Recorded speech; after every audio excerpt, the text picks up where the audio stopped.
in case it's time to even the score. Say my name 3 times and I kick in the front door. No, I ain't greedy, but I'm hungry and I'm hunting for more. See, I'm a beast, bloody knuckle on all 4 with the gore. I see the ops watching, low clips, review my options. Close range with the shotty, put a hole in his body. Or should I walk up with the Glock, proceed to open his top? Either way, scope an infrared beam. It's a dead shot, pressure is really nothing. I come equipped with the drama. Disrespect, I send my niggas on the flight like Osama. Run your mouth, you might be talking through a tube to your mama. Here's the point, I ain't the type of nigga to be saying that I'ma do anything I damn sure wouldn't do. Your people talking real loud, but I'm aiming for you. Luke Skywalker, I'll be back to get your 2 live crew. So while it's popping, you shaking and you don't know what to do. Know those rounds for you. Pain. I done seen too many real niggas fall to let these fuck niggas beat me. I must bring the pain. Yeah. Pain. Yeah. I done seen too many real niggas fall to let these fucking devils beat me. I must bring the pain. Yeah. All my might, with all insight, I stay watching for enemies at the height of the night. Wanna catch me slipping, I know when my trigger finger is itching. I'm under mission, beating these pussies into submission. That king shit, that clap my hands twice when I mean shit. I'm on the block, calling for the rock on some fiend shit. A smooth criminal, I'm Mike J on some lean shit. Died and came back, for my people redeem shit. Devils losing their mind and now they crossing the line. Till a fist goes in your mouth and it comes out with your spine. Out of all the trees you can climb, you devils barking the vine. We still hanging from trees and still holding up signs. For my niggas, it ain't no mystery. I gotta shed blood, and if it's us against the world, then I'm coming with slugs. I got my arms stretched out, but I ain't reaching for hugs. All that love is for the matrix, so it's time to unplug the pain. I done seen too many real niggas fall to let these fuck niggas beat me. I must bring the pain. Yeah. Pain. Yeah. I done seen too many real niggas fall to let these fucking devils beat me. I must bring the pain. Yeah.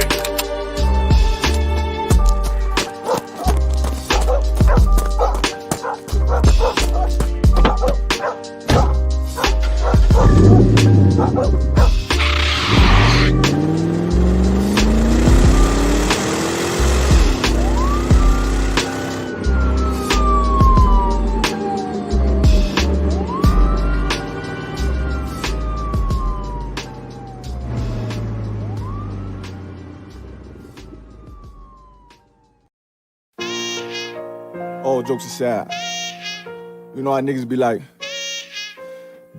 I'm this and that for life, I'm this and that for life. I'm on West for life, nigga, this a blood oath. Hey, yo, Madara, here go a class for you, my nigga. 140 for the rebel. The world turned its back on me. I'm a cripple. We got soldiers, he got soldiers, but I got different ones. Ain't no way out, I tell you once. Don't pray for nothing, sin and curse. We can't forgive what's forbidden. Remain in them trenches. Trust in the Lord, but please forgive me for the times that I didn't. If rank is given, have your respect to your apprentice. Be about your business. This loyalty's a death sentence. Look, trying to pick up with a blind field. They said there'll be many mansions. I'm just grinding for my time share. Them devils ain't playing fair. They hunt you like Van Pelt, but ain't no getting out the game like Jumanji. You take that oath, it's a Dundee. Try to deal death to a priest, you won't make it out in one piece. So you can stand, just make sure you got the heart. Say your name 3 times, then it's death do us part. No. So how you feel about this truth I done shown you? This ain't the life you think, little nigga, I should want. Even your own people go this zone. And the Lord said they hate you for my name, so you better keep it on. Ain't no more guessing, ain't no more questions. Make sure my election till I'm tucked away like George Jetson. Murder for capital, now it's murder at the Capitol. The world in amazement, we like fuck 'em, raise it, raise it. I pity those watching life as it go by. Be giving mercy in this life, I don't know why. In pump smoke, never try to. The dead at home, my brother be the dead, it's all I don't. Either fold or salute, my nigga. Salute, my nigga. They like, how you stay focused? I told them I'm motivated cause of you, my nigga. Brotherhoods and weapons, still got weapons on the scene. And I never do my niggas like Bishop did Raheem. Never mind in all beliefs, they under anesthesia. Shorty say she need me, said she wanna let that love go. Told I let that love grow. But if I bring you to my bed, that's a blood oath. Know what it is, man. So, how you feel about this truth I done shown you? This ain't the life you think, little nigga, nigga, I should want it. Even your own people gon' disown. And the Lord said they hate you for my name, so you better keep it on. Yeah, yeah.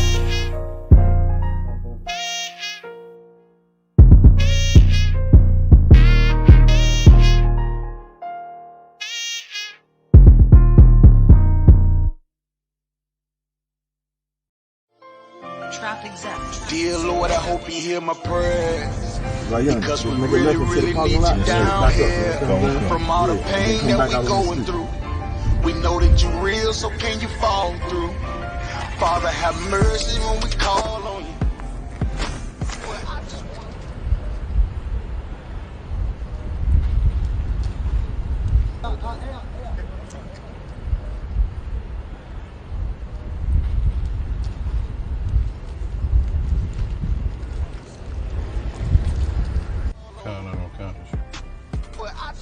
How far you say you? About 5 minutes. I raise my children up to say the same shit. Dear Lord, I hope you hear my prayers. Because we really, really need you down here. From all the pain that we going through, we know that you're real, so can you fall through? Father, have mercy when we call on you. But I just wanna fall on you. To show the devils you ain't nothing to play with. I raise my children up to say the same shit.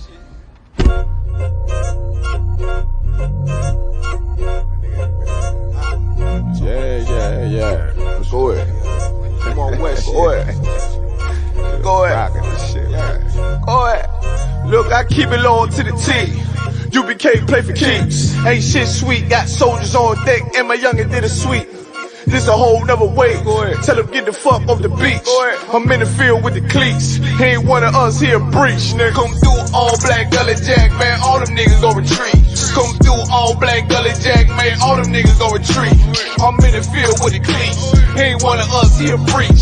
Come through all black gully jack, man. All them niggas gon' retreat. Man, this shit is too easy. I'm on gold, but they don't believe me.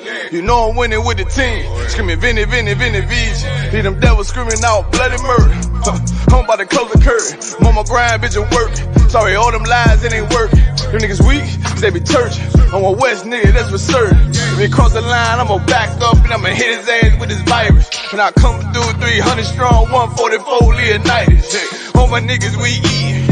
I'm in this bitch with the itis. Say all y'all do the sweet.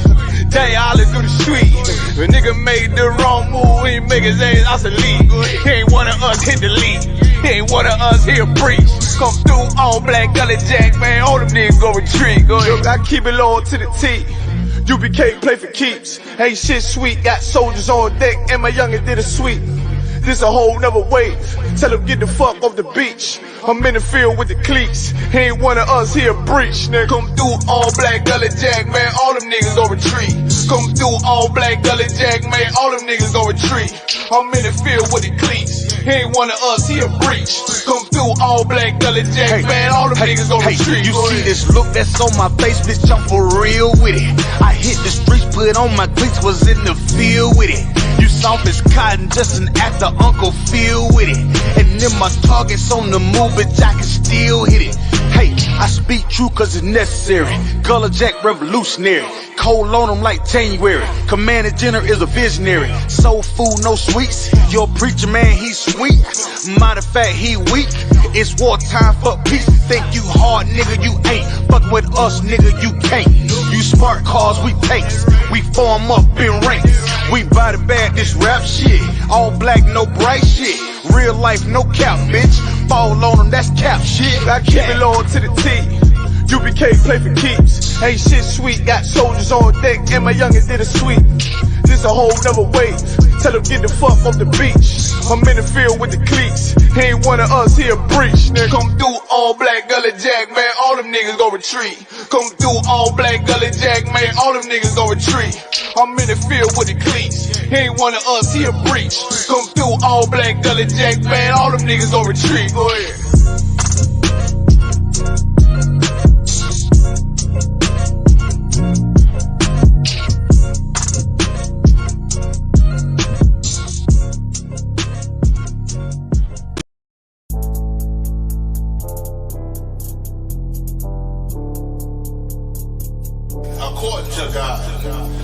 manage the job. See, I've been in here for a little minute. You know what I'm saying? And I see niggas, they like to talk a lot. They like to claim leadership. They like to claim this and that. You know what I'm saying? They like to be above what they really is and have authority. But they don't really need that authority. They don't really know what to do with that leadership. You understand? You hold hands with this boy, your ass need to stop it. Ass she the give a damn what you talk about. Don't give a fuck what you believe, nigga. Gotta stand up to serve my God. We don't pray on our knees, nigga. Yeah. See, everybody ain't with all that peace talk. Everybody ain't with all that bygone be. Boy, your ass need to stop it. Ass she the prophet. It's about to get serious. When they hit us with dope and kill us with crack, where the fuck with your leaders? I'm curious. He cashed out on your blood, traded you in and bought a new biz. Ask you the prophets, I tell you the scheme. If you don't wake up, you gon' die in your dreams. I tell you once, won't tell you no more. I swear these crackers try to kill us slow. Just spoke to a nigga and fed he up for parole because of the COVID. It feel like the host in this world that don't go together. Know that it's gold in the ghetto. I'm in the city blazing with my niggas. Just told the devil the score never settled. Yeah, see the prophets. I'm tired of these niggas keep talking about, you know, you respect my religion, I respect your religion. Boy, your ass need to stop it, ass she the prophets. You know, like we all come together. Cause you know, they say God so loved the world. God so loved the world, and no, boy, your ass need to stop it, ass she the prophets. Don't give a damn what you talk about. Don't give a fuck what you believe, nigga. Gotta stand up to serve my God. We don't pray on our knees, nigga. Yeah. Hey, gentlemen, young, we don't pray on our knees, nigga. Gotta stand up. You know what I'm saying? Boy, your ass need to stop it, ass she the problem. With step, I'm solid for show. To the fake niggas, stay silent, I got it, let's go. I ain't taking no loss, ain't no token when we got the flow. Ain't no peace, just play with your own. I'ma be loyal to the right arm. Tell him we can't keep me slave. And I can never let bygone be bygone. Got your baby mother on high, got your baby pass through the fire. Ask you the prophets, that baby soul belong to the Lord. How dare you abort it? Devil will failure, bitch, I can afford it. I prepare slaughter, you bring me my water. Push your leaders weak, let them lies slip through their teeth. Their ass need to stop it, ass she the prophets. That's just the reality, Christians. I'm sorry to hurt your feelings. I know your pastor lied to you every Sunday for 30 years, but that's what the church is for, lying. That's why it exists, to lie the money out of your pockets. Boy, your ass need to stop it, ass she the give a damn what you talk about. Don't give a fuck what you believe, nigga. Gotta stand up to serve my God. We don't pray on our knees, nigga. We don't pray on our knees, nigga. Gotta stand up to serve my God. We don't pray on our knees, nigga. ISUPK presents Ask Ye the Prophets weekly podcast.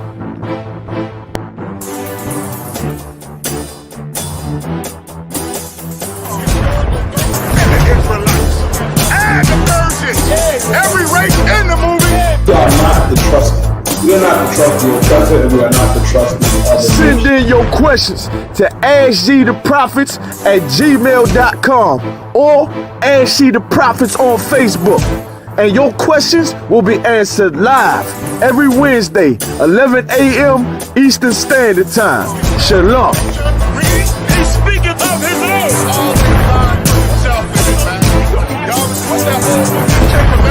The white man made himself be the Egyptians and the Israelites. And the virgins. Every race in the movie.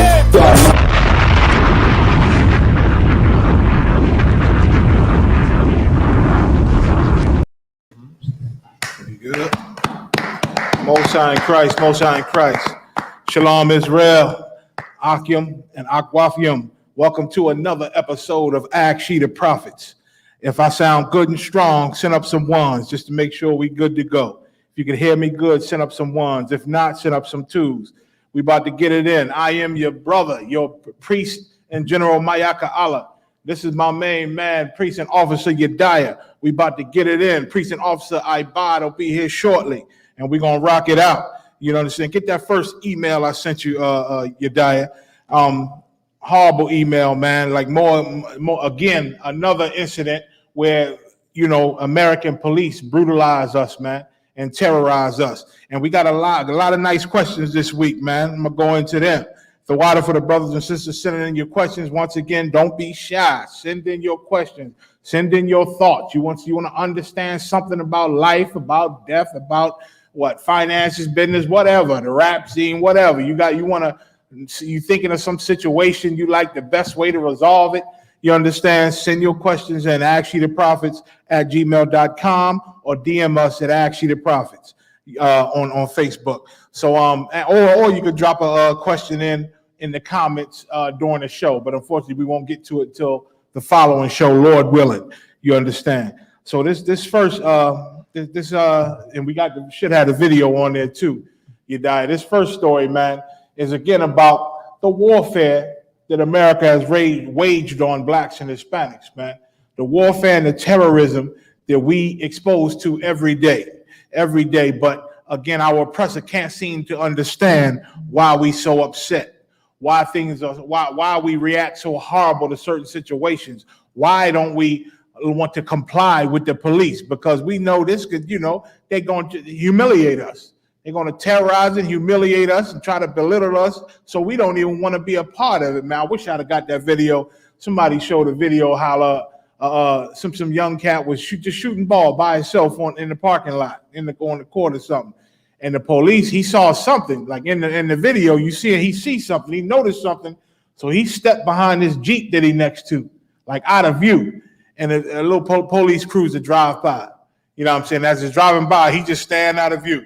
And once it's gone, he just step back on and start shooting the ball like it ain't nothing. Like that's what's ingrained into us, man. We see the patrol car, and we just don't want him to see us. We want to be invisible because we know just by him seeing us, just by the police seeing us, this could be a bad day for us, man. That is terrorism, man. That is Nazi Germany all over again. You understand? And this is how they treat us, and they know they treating us this way. But once again, pale face speak with a forked tongue. He don't say it. He don't admit it. They don't talk about it because it's not to be talked about, because then they'd have to really do something about it if they admit that it's a problem. So it's just, well, we can have a conversation. Well, we'll invest it. We'll do this. We'll do that. We'll look into it. I'm not familiar with the video. I haven't read that. I don't know about that, but we'll investigate it. We can for sure look into it because it's wrong. They're good for talking the right stuff and saying the right stuff, and that's the witchcraft. And them saying the right stuff put blacks and Hispanics right back to sleep, man. But once again, we woke in the ISUPK and we ain't going back to sleep. That's that. Right. We see the problem, we're going to speak on the problem. And no matter what you say or how much you lie, we ain't going to believe the lie. Donald Trump was heavy. He said something, man, a little while ago. He told the people that he wanted to lie for him about the election, about anything he said. He said, listen, just keep saying the lie. Just keep saying it. And you'll be surprised. Eventually, they'll start to believe it. Just keep saying the lie no matter what. That's what he was taught growing up, and that's how he lived.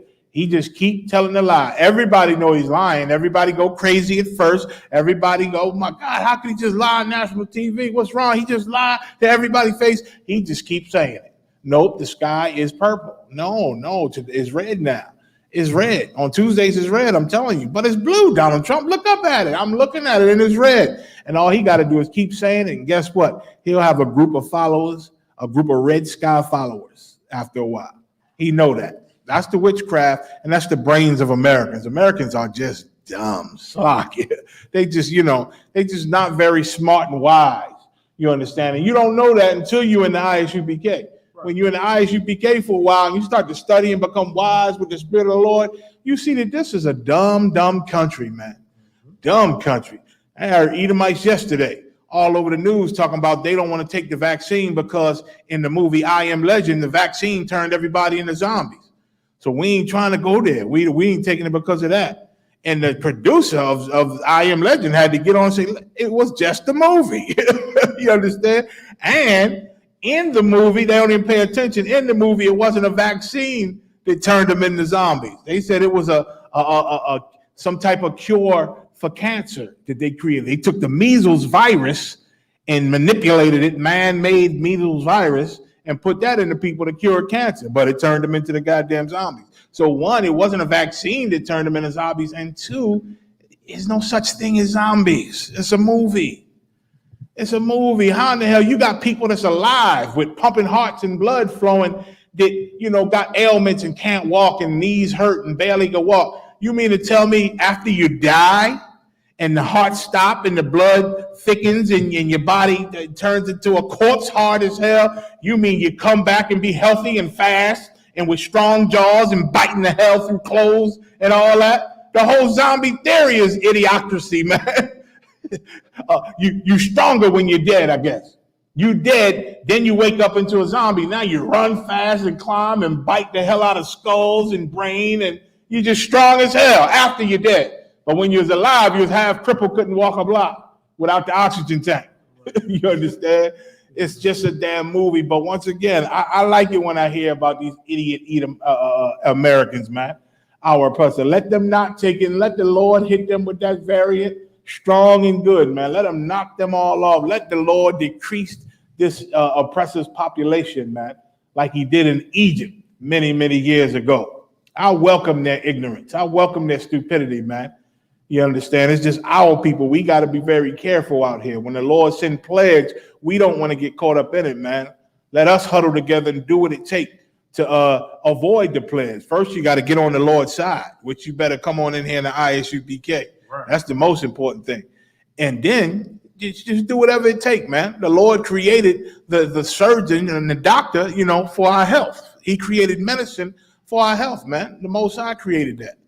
You understand? So let's get it in. Let's read about this heinous story, man. It just pissed me off every time I watch the video. And I watched it several. Some people say I can't even watch it. I watch it just because I like to get a good amount of anger in me for this devil. So when the Lord give us the green light, if he give us the green light, if he save a little for us, I want to be total. I want to hurt them in his fury when that day comes. Not before. Salaki, read. Okay. Charges dropped against black man punched repeatedly by DC officer as bystanders tried to intervene. Police chief says he's embarrassed and ashamed.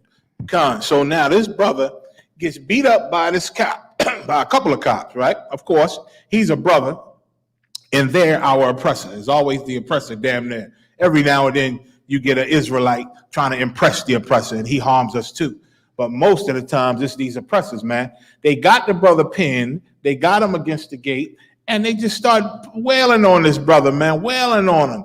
And it pissed off the brothers just watching, man. And it did. And this video shows you that we getting close to all out riot, man. And I mean, not just burning buildings. I mean, brothers is getting sick or tired. And I wouldn't be surprised if very soon they start assaulting these cops in masses. The cops don't fear us right now. You understand? All that I feared for my life, that's lies so that the court just throw the case away. You understand? But when a police really fears for his life, he does not pull that gun. He does not shoot. He does not use violence when he really fears for his life. And the fact that he's always violent to us, meaning he has no fear of us because he know he can murder us and most of the time get away with it. You understand? He know all he got to do is arrest us and say we're resisting, then say we fought back and he feared for his life, and he can murder us. You understand? And beat the case 9 times out of 10, 9.9 times out of 10, beat that case. You understand? But now the Lord's bringing them down and they getting caught doing the most heinous things, man, where it's really no argument. They getting to murder us. And then it's still a circus because we got to go all out to prove that the video is true when we're watching it with our own eyes. We got to go in court and still prove that our eyes and what we see is actually a fact. You understand? So these police just say the brother was punched, and then after all of it, they didn't beat the brother up, did all this to him, and then the charges were dropped. The charges were dropped because they don't want no more light on this. This thing been enough light been shined on it, and they just wanted to quietly go away. You understand? They'll probably give him some money. He'll probably sue. You understand? They'll give him some money from your American taxes, Americans. They're gonna give him some money, and that's that. And move on to the next case. They'll go beat up another brother and hope nobody has a camera this time. Go ahead.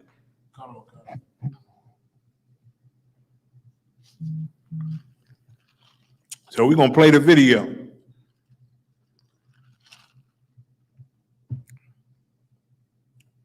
And check this out. They can still hear me, right?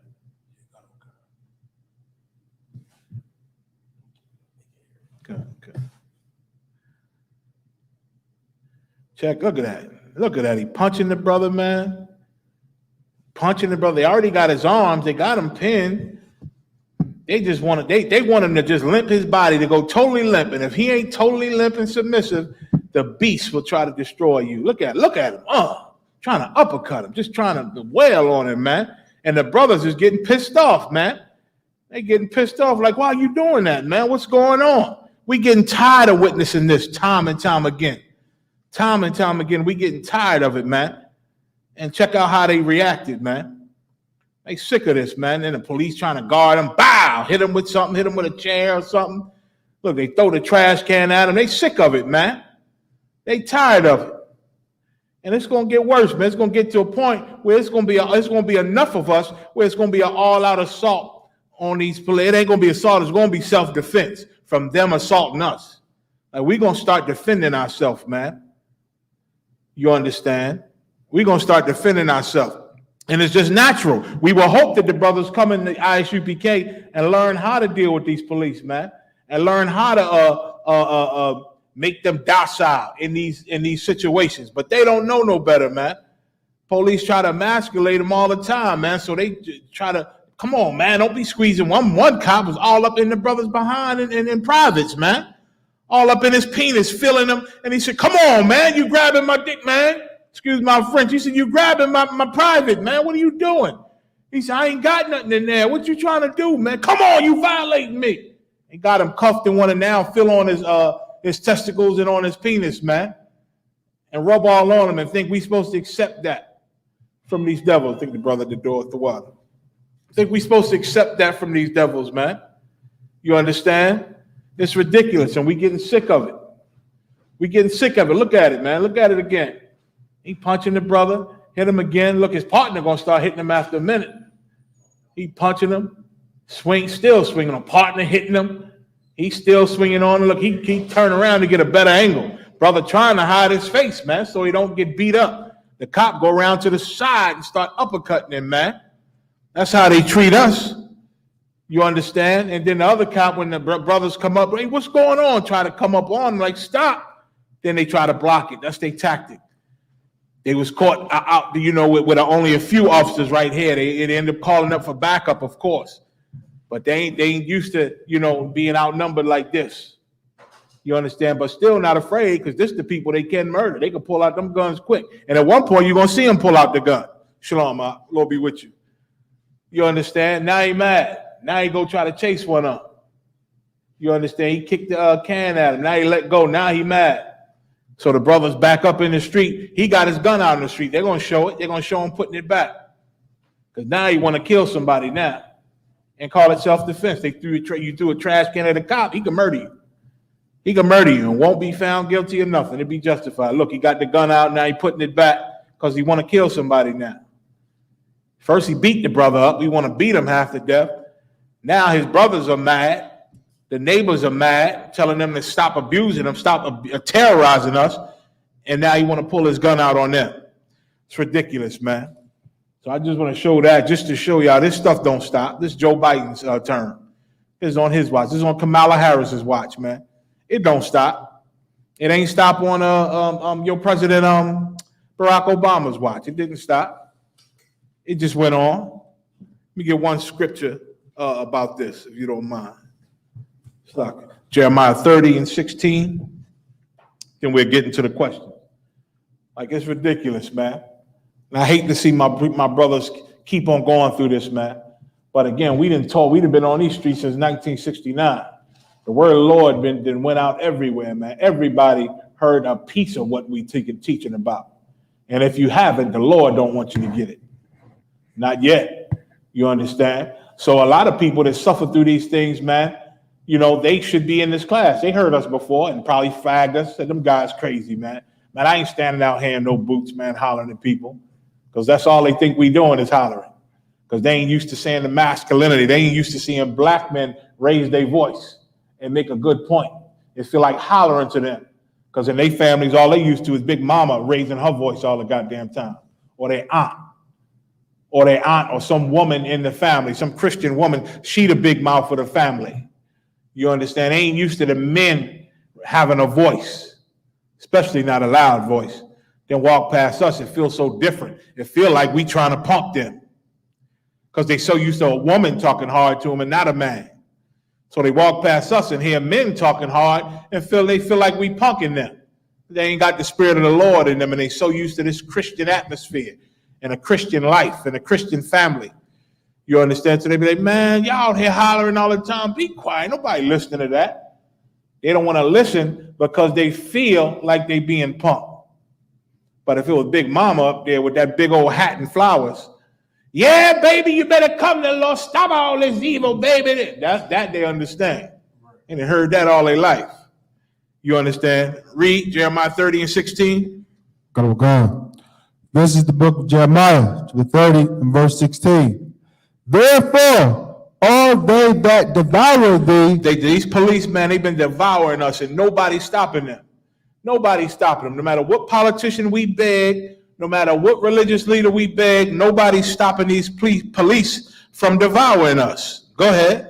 Shall be devoured. But the day is coming, brother. The Lord said it through the prophet Jeremiah, and he ain't no liar. You understand? He said, all they that devoured thee shall be devoured. These police, our oppressor in America, gonna get their day, boy. And we getting closer and closer to it. They devouring us right now, but the day is coming where they gonna be devoured. The Most High gonna see to it. Go ahead.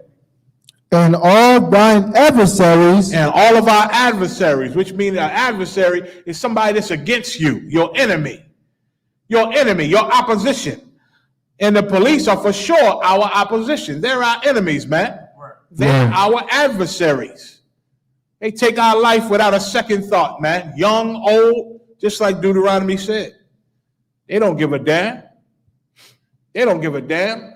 It's like getting rid of roaches to them in their mind. Like stepping on a roach. Roach get on your nerve. A fly get on your nerve. Fly get on your arm. Fly in your face. You pissed off. Goddamn fly. You just want it dead. And so you kill it, and you don't feel nothing about killing a fly or a roach.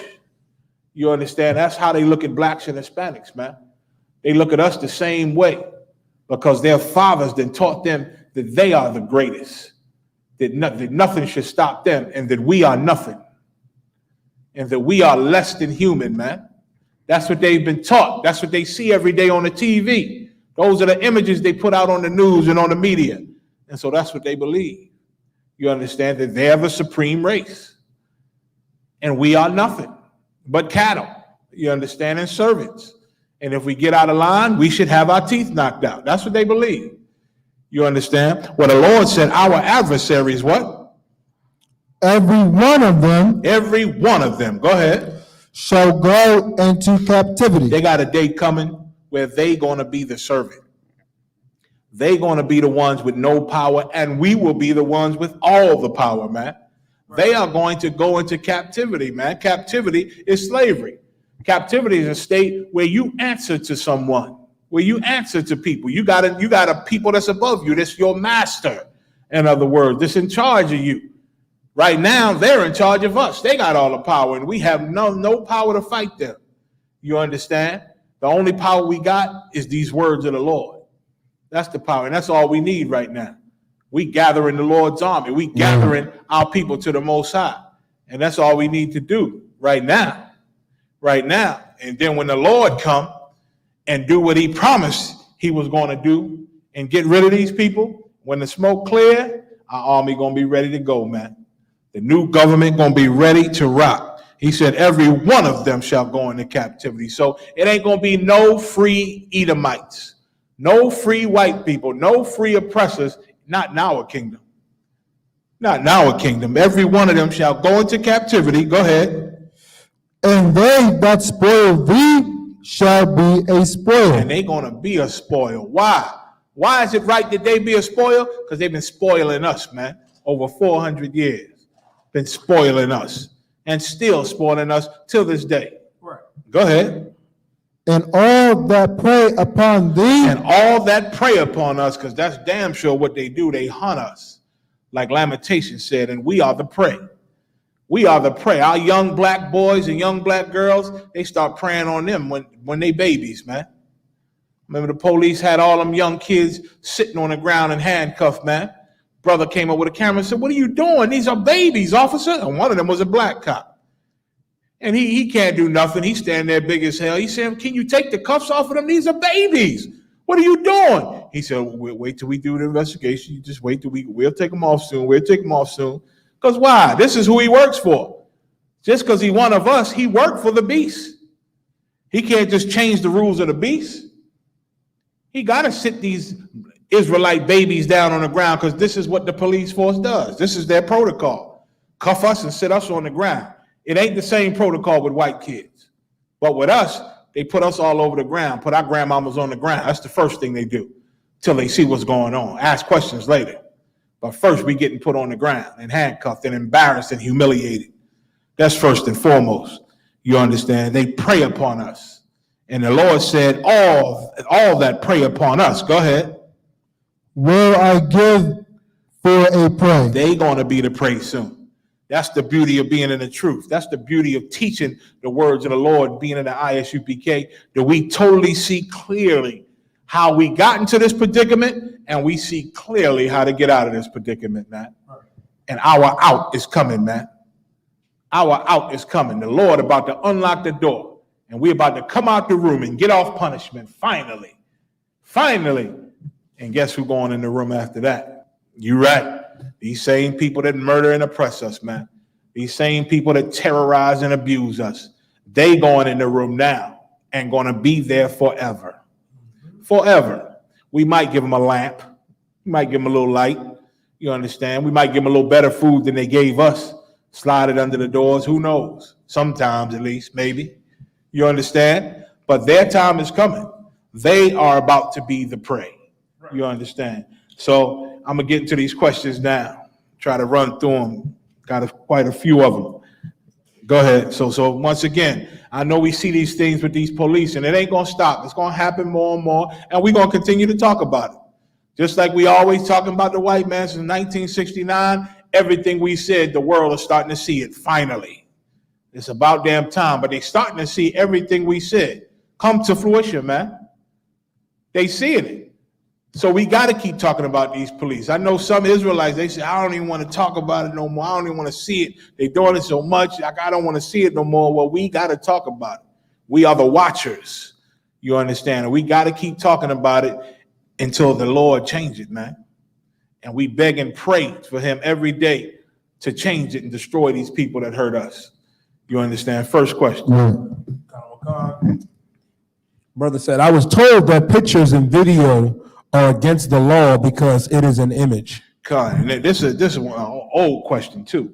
You know what I'm saying? I know when I first came in the truth, man, some cat and some Israelite group, I start watching the UPK during my breaks of my slavery downtown Philadelphia. I start watching the camps. And then at the same time on my slavery, there was a brother who was in one of these Israelite groups, the Mossad group. You understand? And then, you know, they had a lot of weird customs. He used to tell me about it, try to go into the scriptures with me. And then he started warning me about the ISUPK. He said, I see you be watching them guys over there.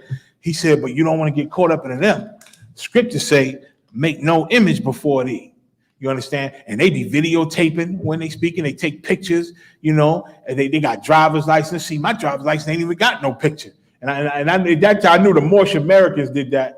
But I didn't know that had nothing to do with Israel. So, and I'm young and I'm not even in class yet. And he trying to tell me about the school. He said, I told him, I said, well, man, I'm about to go to their school Tuesday. He said, well, once you go to their school, they got you. They got you, man. You got to be careful. This and this and this and this. He ain't stop me.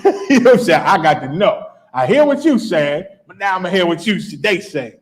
And my first class, I think one of my first class, I brought out everything that he told me. I said, listen, man, I heard y'all ain't supposed to be videotaping. I heard y'all got cameras in the scriptures say don't have no image.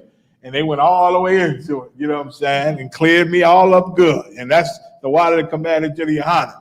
That's all you need. If you're sincere and want to know, you know what I'm saying, all you got to do is ask and get the answers, man.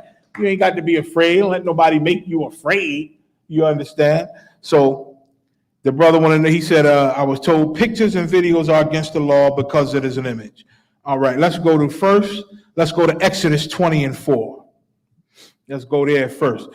Image, right? If you look up the definition of an image, it says it's a visible impression obtained by a camera, a telescope, a microscope, or other device, even your eye, or displayed on a computer or video screen. So that's the one of the updated definitions. Another one is an optical appearance or counterpart produced by light or other radiation. They're going into the science of what an image is, of an object reflected in a mirror or refracted through a lens. So your eyeball has a lens also. You understand? Cameras have lenses, optical, your optics. So in essence, I'm going to make it clear for you. An image is anything that can be seen. That's what an image is. An image is anything you see, you understand, which is damn near everything, you understand. And so now, knowing what an image is, right? Let me read, first let me read Exodus 24. Go ahead, and let's read that first, and I'm going to get back to image. Read the 4th verse. Come. This is the book of Exodus, chapter 20 and verse 4. Thou shalt not make unto thee any graven image. So now the Lord said not to make unto us any graven image. Go ahead. Come. Or any likeness. Or any likeness. Go ahead. Of anything. Of anything. Go ahead. That is in heaven above. Or that is in the earth beneath.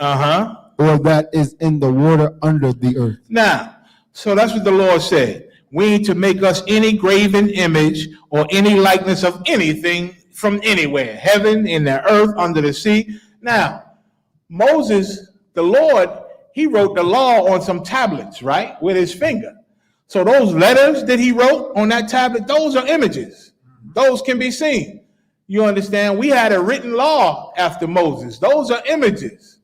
You understand? Adam, when he named everything, you understand? He drew the images of those words and those objects in the dirt. Those are images. Anything you can see. You can't even write your name if we wasn't supposed to have any images. You understand? Now it said graven image. You understand? So graven means, something carved or engraved, something fashioned by somebody, by a person.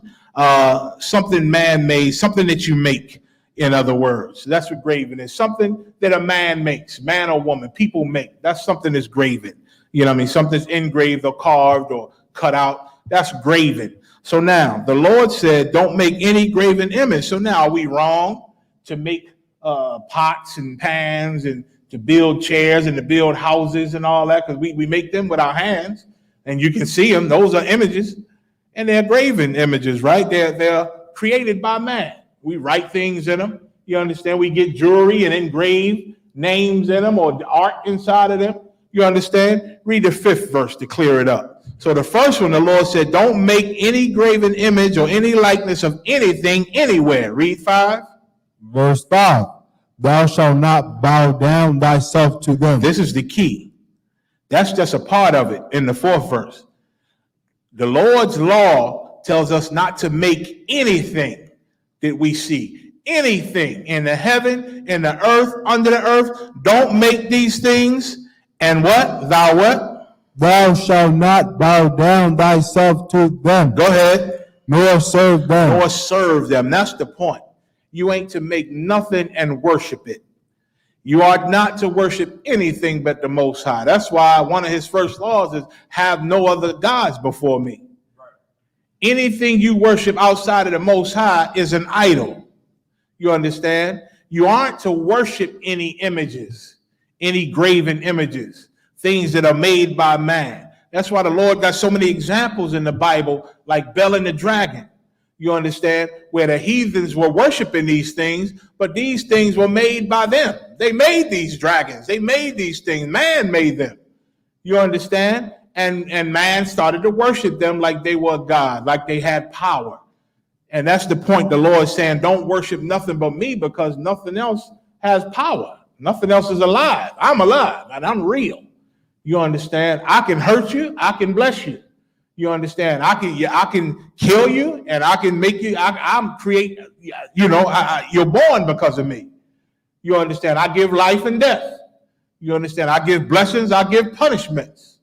You understand? I do all these things. The Lord said.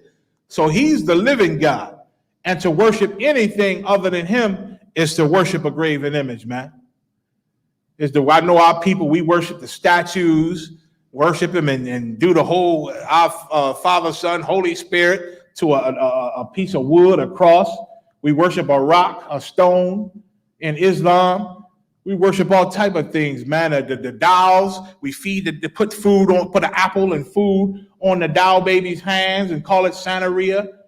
And then 3 days later, when the fruit rotten and when the food then got mold on it and got spoiled, we say that the doll baby ate the thing.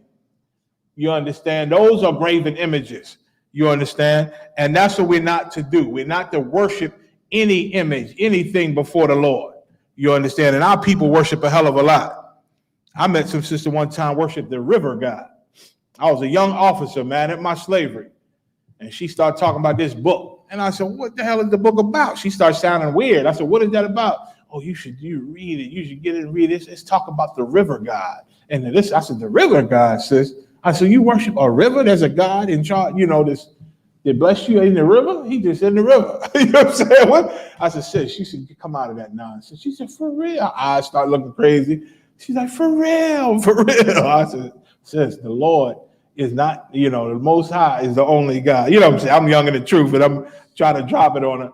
But she was real. Oh, I mean, all right, well, take it easy, but you should check it out. She left and walked away. You know what I'm saying? But it was real weird. You know what I'm saying? But again, I know our people, we worship in letters, and that's real. We worship letters. I know we worship doll babies. We worship statues on the wall, crosses, everything, man. We worship everything under the sun, a ton of graven images, man. And that's what this law is about. Not to worship any images, man. Your image on your driver's license, that is not a sin. There's nothing against the law with that. There's nothing against the law with taking your video camera and recording things and making videos. There's nothing against the law about that. Hell, in ancient times, we used to draw images on the wall of ourselves and paint them in. Where do you think all the old ancient hieroglyphics and things come from? We get all them ancient icons and different things, man. Because we didn't have cameras back then. They didn't have optics and lenses other than their own eyeball, so they would draw. They realized certain chalk and things, certain things they get from the earth makes color. And they could draw these things on all they had, walls. You understand? The ground. You understand? And those were images, but they weren't to be worshipped. You understand? Deuteronomy 7:25. 7:25. That's what an image is, man. That's what it meant. And so again, I was a young man, not even in the school yet, trying to get the truth, trying to hear what these brothers saying, and it sounded so right. And at that time, I worked at the Community College of Philadelphia, so I would go in the library and look up everything they say. I got their flyer, I started to look up everything, and there it was. There it was, thousands of years old, in this book, the chosen people of Israel. Damn, that's right. I didn't even know about what the hell Israel was. But they the chosen, hell, and they saying, we the chosen of God? And Jesus ain't no white man? It changed my whole world. Like, so we ain't got to bow down to these people. These people ain't the greatest. These people is not God, is not Jesus. These people is us. So why are they coming at us like that? Then you learn that. Then you learn why they coming at us like that. And you learn what we did. You understand? And you learn about the way out of it, man. That's the beauty. You understand? That's the beauty. And so this cat at my slavery, eventually, he left me alone for a minute because he knew I was up in it now. You know what I'm saying? And then I started to try to get him because he was full of lust, man. This cat hit. He used to listen. The Christians used to complain about this guy. I was embarrassed to let them know I was an Israelite because he was one. And everybody at the job looked at this cat like you can't even talk to a woman around him because he the supervisor.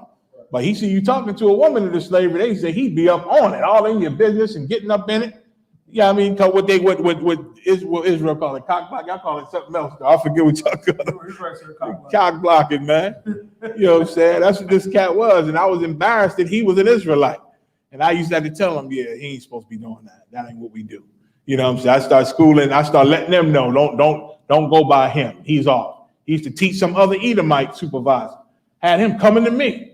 You know what I mean? My slave name was Mike. He was an Edomite. Used to come up and hey, Mike, Nate was telling me about Deuteronomy and this and this and this. And I said, look, I said, you should stay with Nate with that. I don't go into all that on the job. I don't talk about religion.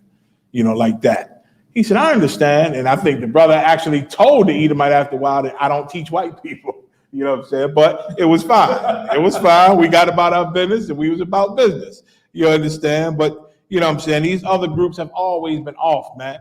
You understand? He used to tell me, yeah, we on our church, we got a big scripture. We got a question.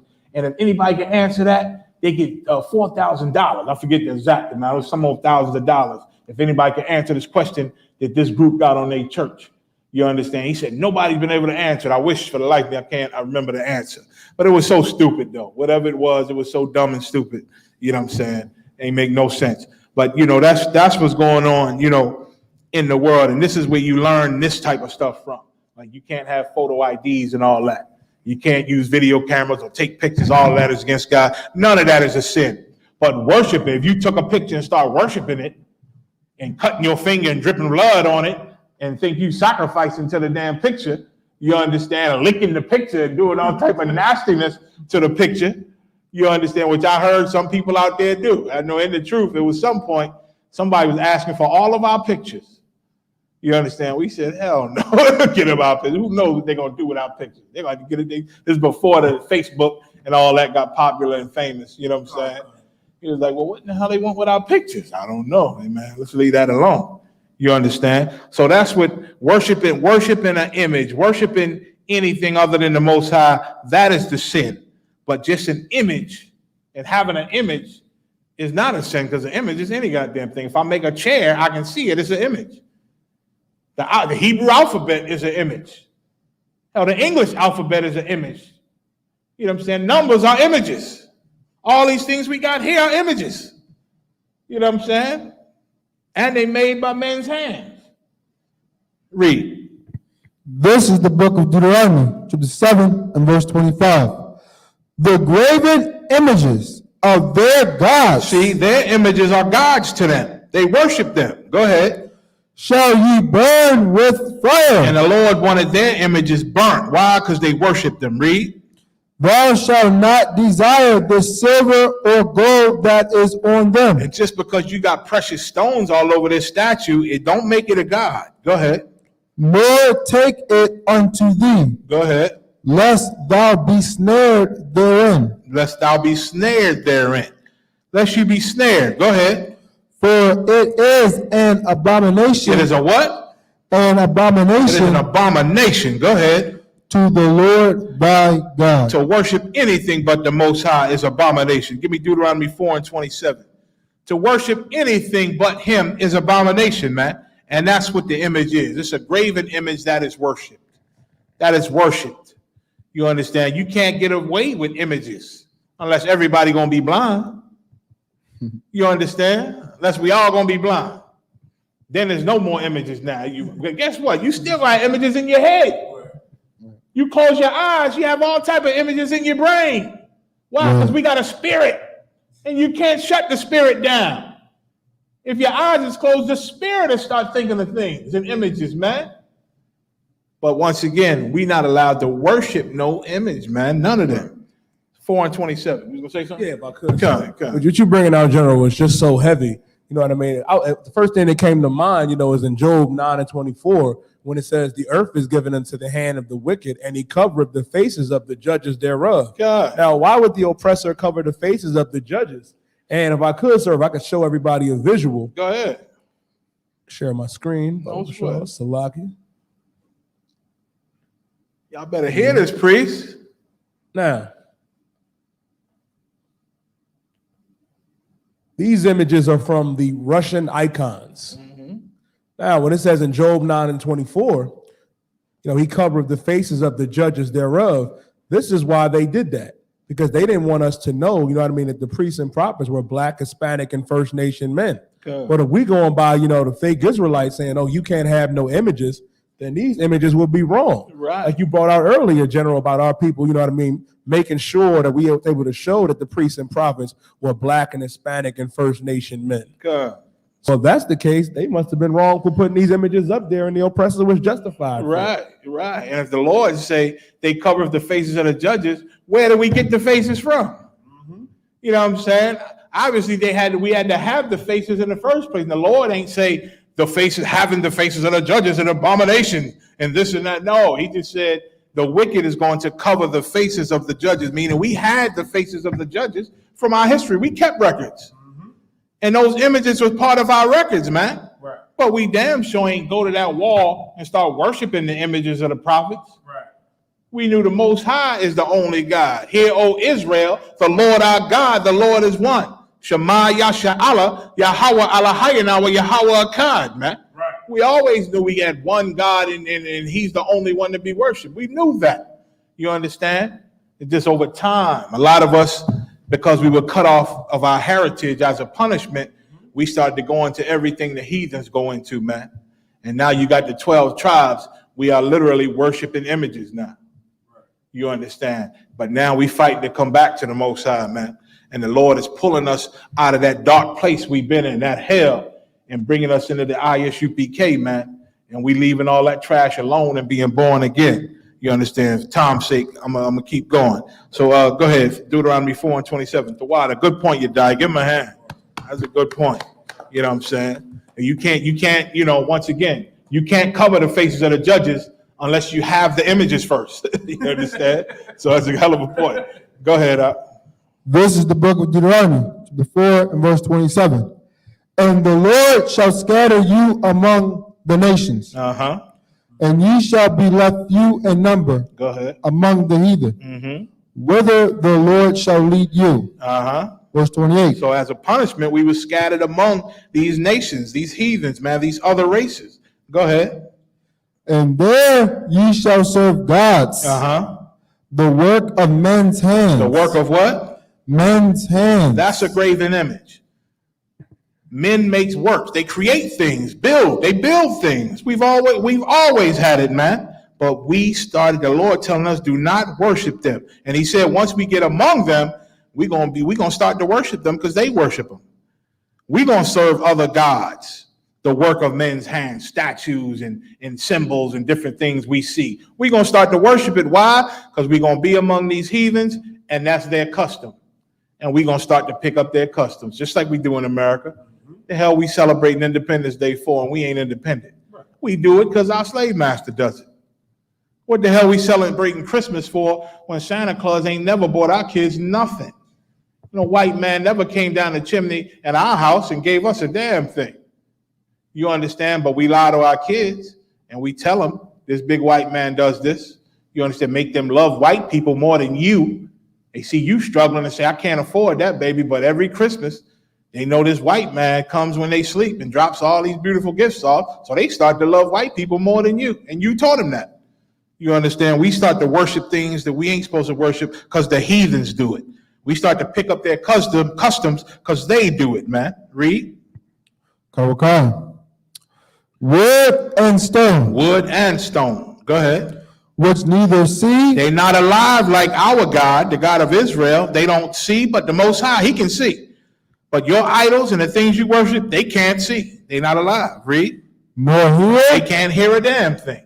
You can sing to the Christmas tree all you want. Oh, Christmas tree, I really love you. Whatever. You understand? The tree ain't start jamming or nothing. The tree ain't clapping when you're done. It can't hear you. It can't hear you. You understand? They neither hear, go ahead, nor eat. I got a test for you to worship the Santeria. Put an apple on the Santeria and then put one on the table around nothing. I bet in 5 days they're gonna look exactly the same. Who ate the one on the table? Who ate the one on the table? It's a mystery, right? It's called bacteria. You understand? It's called decay. You understand? The statue cannot eat. The Lord just said it. You understand? Your idols are not eating things. That's how Bel and the Dragon is a wonderful story. Y'all should go read it, man. How Daniel showed all of them up, man, and made them all look stupid. They were looking so stupid that they actually had a revolt against the king and made the king try to kill David because they wanted to worship their idols, even though he didn't prove that they're false idols. And the king had no choice in his mind because the people was going to fight against him. And he tried to put David in the lions den to kill him, man. Then they saw the Lord was with him, man. Then the king grew some balls and said, damn, The Most High ain't even let them lions touch him. Come on out here, Daniel. Hey, throw them in the damn lions' den. Said the lions ate them immediately. You understand? Immediately. You understand? Because they wanted to worship idols, man. And when you submit to these people and you under these people and you start to love these people and join hand in hand with these people, you'll start to worship an idol too. But it's against the law. Go ahead. Even wood and stone which neither see nor hear nor eat. Go ahead. Nor smell. Nor smell. So basically, they are not alive. It's only a statue. It's only a picture. Listen, I know the guy who carved that. What are you doing worshiping it? Asking it for things. I know the guy who made that statue. He made that headpiece. Why you got it hanging on your ceiling and you asking it to give you good blessings? You understand? It's ridiculous, man, to worship something that man made. Next question. Next question is, brother says, Shalom, y'all watching Mashal Bakathar. Salakia, General, can I get a breakdown on what was King David's sin in 1 Chronicles 21 and 2 Samuel 24 with numbering the people? No sweat. I'm going to shorten it up. No sweat. So we want to know what was David's sin when he numbered the people. Go to 1 Chronicles 21 and 1. So 1 Chronicles and 2 Samuel 24 that the brother quoted, they talk about the same incident where David numbered his soldiers. You understand? I'm going to read a little bit about, I'm going to skip down. Go ahead. Read 1. This is the book of 1 Chronicles, chapter 21, verse 1. And Satan stood up against Israel. So against, this is Satan. He stood up against Israel. Go ahead. And provoked David to number Israel. And that's the brother's question. We know Satan provoked David to number Israel. So why, knowing that Satan provoked him, we know that was wrong. We know that's wrong from the gate. So the brother's question is, why is that wrong? Read. Verse 2. And David said to Joab and to the rulers of the people, Go ahead. Go, number Israel from Beersheba even to Dan, and bring the number of them to me, that I may know it. David wanted to know how big his army was. Go ahead. Verse 3. And Joab answered, The Lord make his people 100 times so many more as they be. And Joab, knowing the Lord, you understand, knowing the Lord, and David knew the Lord too, but Satan got to him.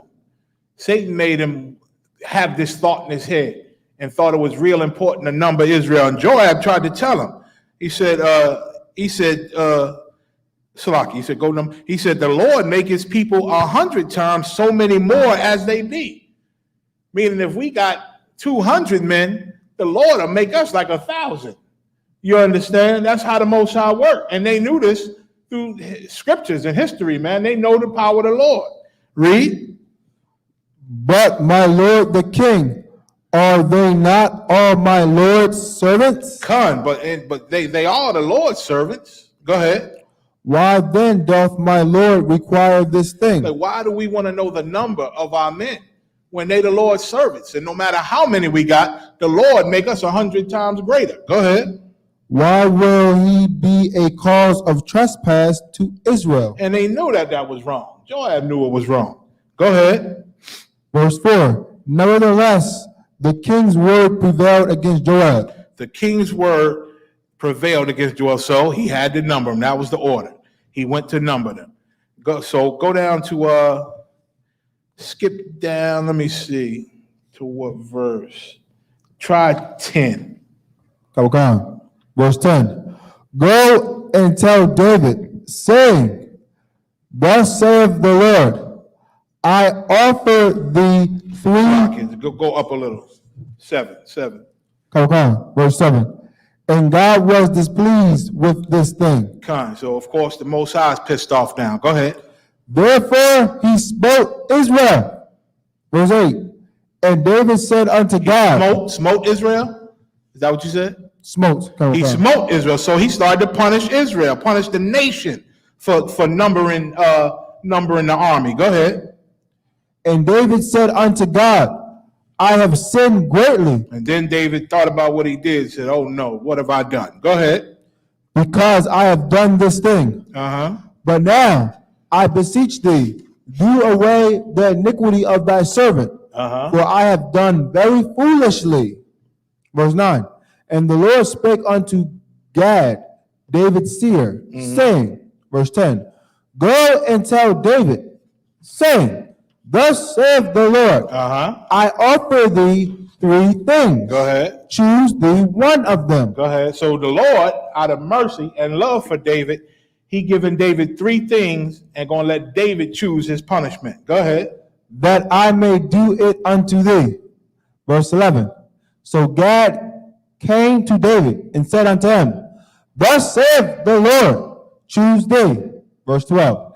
Either 3 years famine. So the Lord said, I'll either give you 3 years of famine. Go ahead. Or 3 months to be destroyed before thy foes. Or 3 months, you ain't gonna win none of your wars. You're gonna lose all your wars for 3 months. Go ahead. While that the sword, and that's heavy to know. Like reading this history, it's heavy to know that this is the Lord. You got 3 years famine, 7 years famine. You know this is the Most High directly, and because He's doing it, He's the one that can stop it. You understand? So to please Him is to get everything. You understand? And the Lord say 3 months to be destroyed by your enemies. If you fighting a war and you lose, it's the Lord got you losing, man. Right. And you go fight him again and you lose again, it's the Lord. So you got to get the Lord on your side to even beat your enemies, man. And that's important when we think about these police, man, and think about our current situation in America. You must stand with the Lord and get him on your side and please him so he can beat your enemies for you, man. You understand? He said you'll lose from your foes 3 months. Read on. While that the sword of thine enemies overtaketh thee. Go ahead.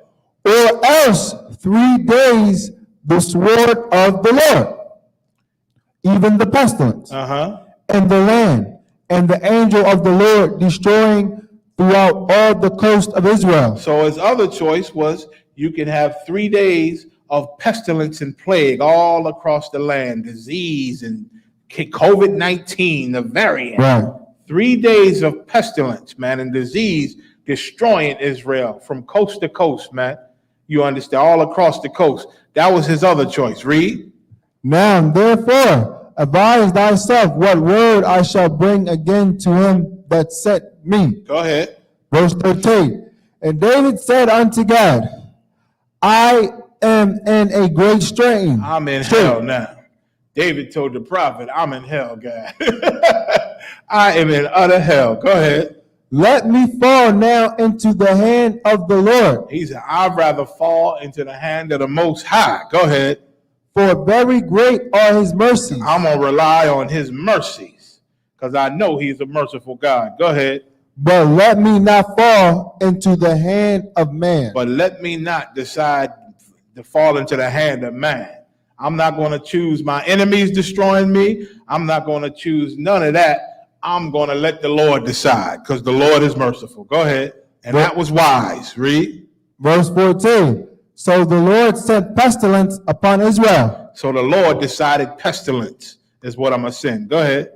And there fell of Israel 70,000 men. 70,000. Go ahead. Verse 15. And God sent an angel unto Jerusalem to destroy it. So the Lord was still destroying. Then finally, the Lord repented. The Lord repented and he stopped the angel, from killing Israel. But this is why it was wrong, brother. Go to 2 Kings 6 and 8. Then I'm going to go to 2 Chronicles 20 and 15. Then I'm going to go to the next question.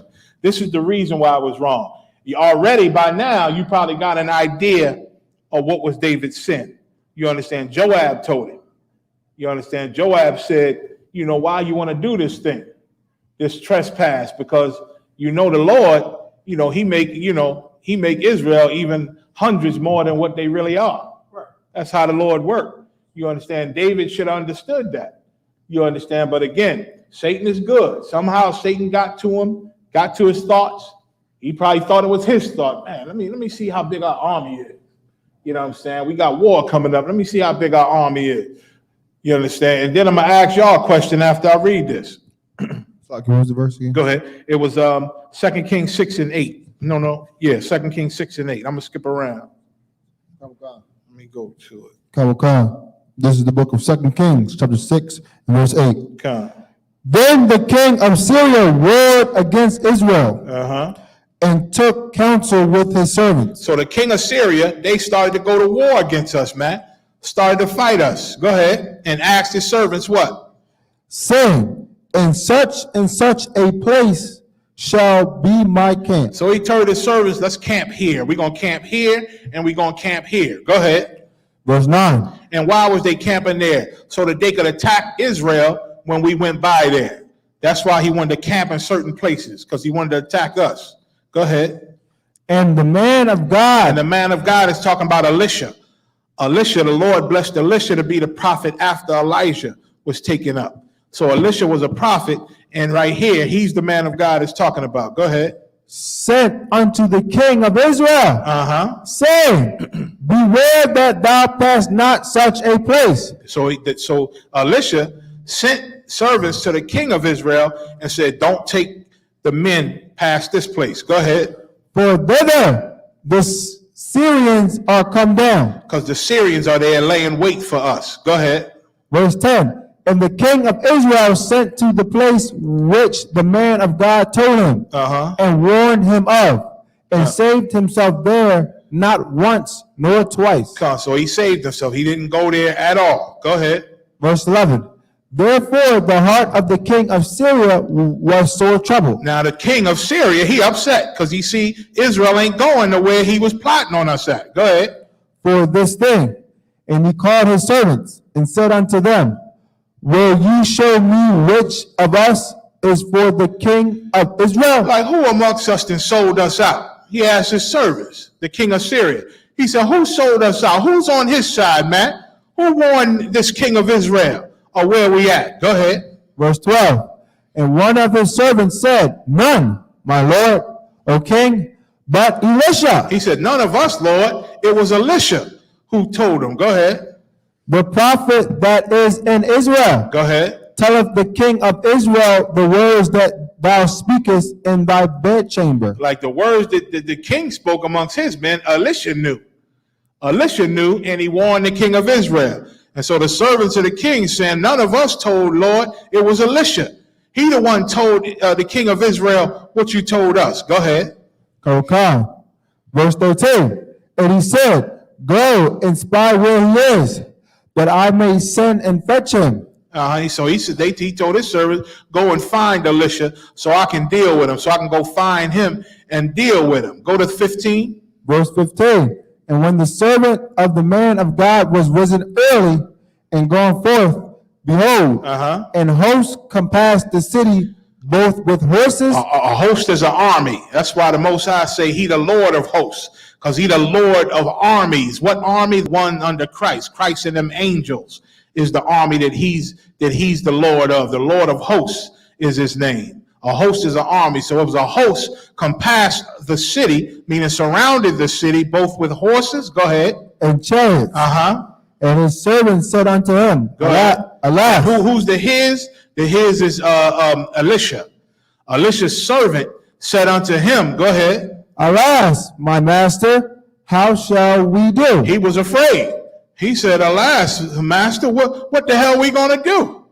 Like, they surrounded the city. Go ahead. Verse 16. Go ahead. And he answered, fear not. And Elisha told him, don't be afraid, brother. Fear not. Read. For they that be with us. For they that be with us. This is important. For they that be with us, go ahead. Are more than they that be with them. Are way more than them that be with them. That's what Joab told David. He said, you know the Lord maketh us hundreds more than what we really are. You understand? And Elisha's saying the same thing. Don't be afraid, because they that be with us is way more than them that be with them they that be with them. And that's how when we at camp, our soldiers know when we at camp, we might be 5 deep, 10 deep sometimes. And even if the crowd hating us and they more than us, we know that them that be with us, that 5 or 10 brothers at camp, are way more than these hundreds that's in this crowd mad at us. We know the Lord is with us, you understand? And read on to make you understand. Go ahead. This is verse 17. And Elisha prayed and said, Lord, I pray thee, opened his eyes. And Elisha saw that the young man was still afraid. So he said, Lord, I pray, just open this brother's eyes. Let him see what I see. Let him see what I'm talking about. Go ahead. That he may see. That he may see. See what? That he may see that those that's with Elisha and his servant is way more than this army that compassed the city. Read. And the Lord opened the eyes of the Most High, with his power and infinite power, he opened his servant's eyes, man, and let him see into the fourth dimension. Go ahead. Of the young man. And he saw, and behold, the mountain was full of horses. And when the Lord opened this brother's eyes, he looked, and the mountains were full of horses, man. Who were on those horses? The host of the Most High, angels, man, ready for battle. Go ahead. And chariots. Go ahead. Of fire, man. He looked and saw chariots in the sky on fire, ready to blaze, going to war with Elisha, man. Ready to go to war against this army that surrounded Elisha, man. So there was more of the Lord in his army on Elisha's side, although they could not be seen by the average man.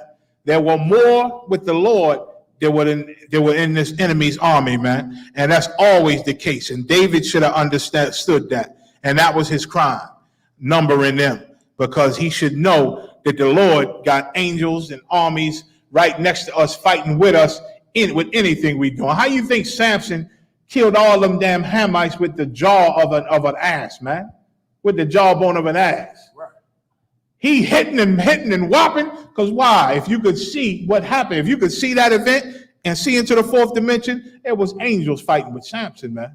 Right. The Lord was fighting with Samson. You understand? Read on.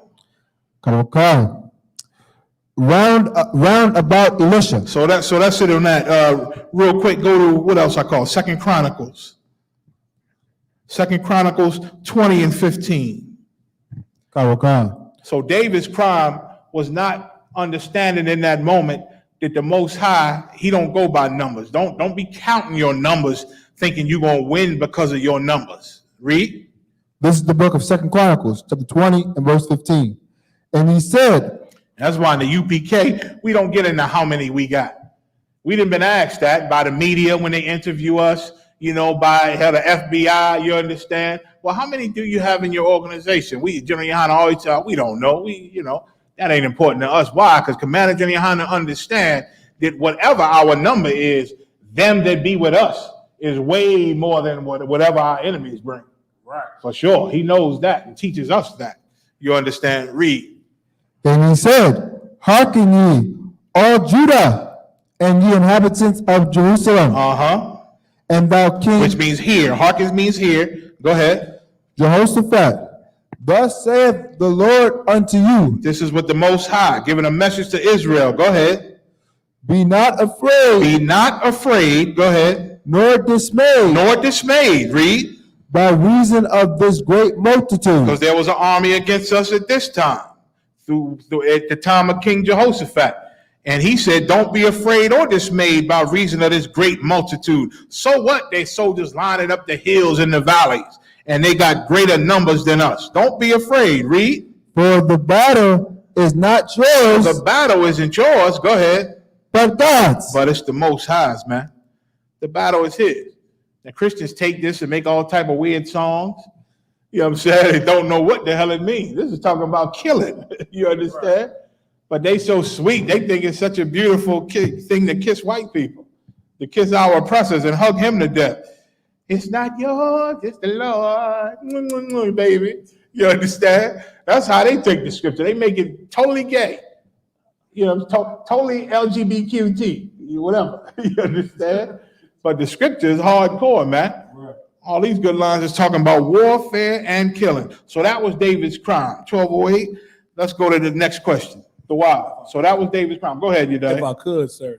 A more modern term of that of the Lord being with you, there was 8 brothers in the UPK in Kentucky that came up against an army of uncircumcised hordes, man, that came up against our brothers, man. Damn right. Damn right. He talking about the Kentucky 8, man. Get him a hand. Get him a hand. You ain't heard there was a camp in Kentucky where 8 brothers spoke the word of the Lord and Satan came up against them and the crowd He riled up the crowd to actually attack the 8 brothers, man, and fight them. You understand? Them brothers did what they was trained to do, and they got together and defended themselves until they, backed up and got out of danger, man. Out of danger. And after the whole melee, a stranger came up with the Apocrypha in the Bible and said, "Here you go, brothers. I saw what just happened out there. This was on the ground. I want to return this to y'all." And he returned the scroll to Israel, man. So we ain't lose the scroll, we ain't lose the battle, and then we went back out there, and everything was fine ever since. You understand? So like Yediah is saying, it was 8 brothers who defended the word of the Lord, man, against a mob, a multitude of sinners and criminals, man, and fought and defended Israel, and it was beautiful, man. And those brothers, they then made Israelite history. You understand? Right. So let's go to the third question. Thawada Yediah.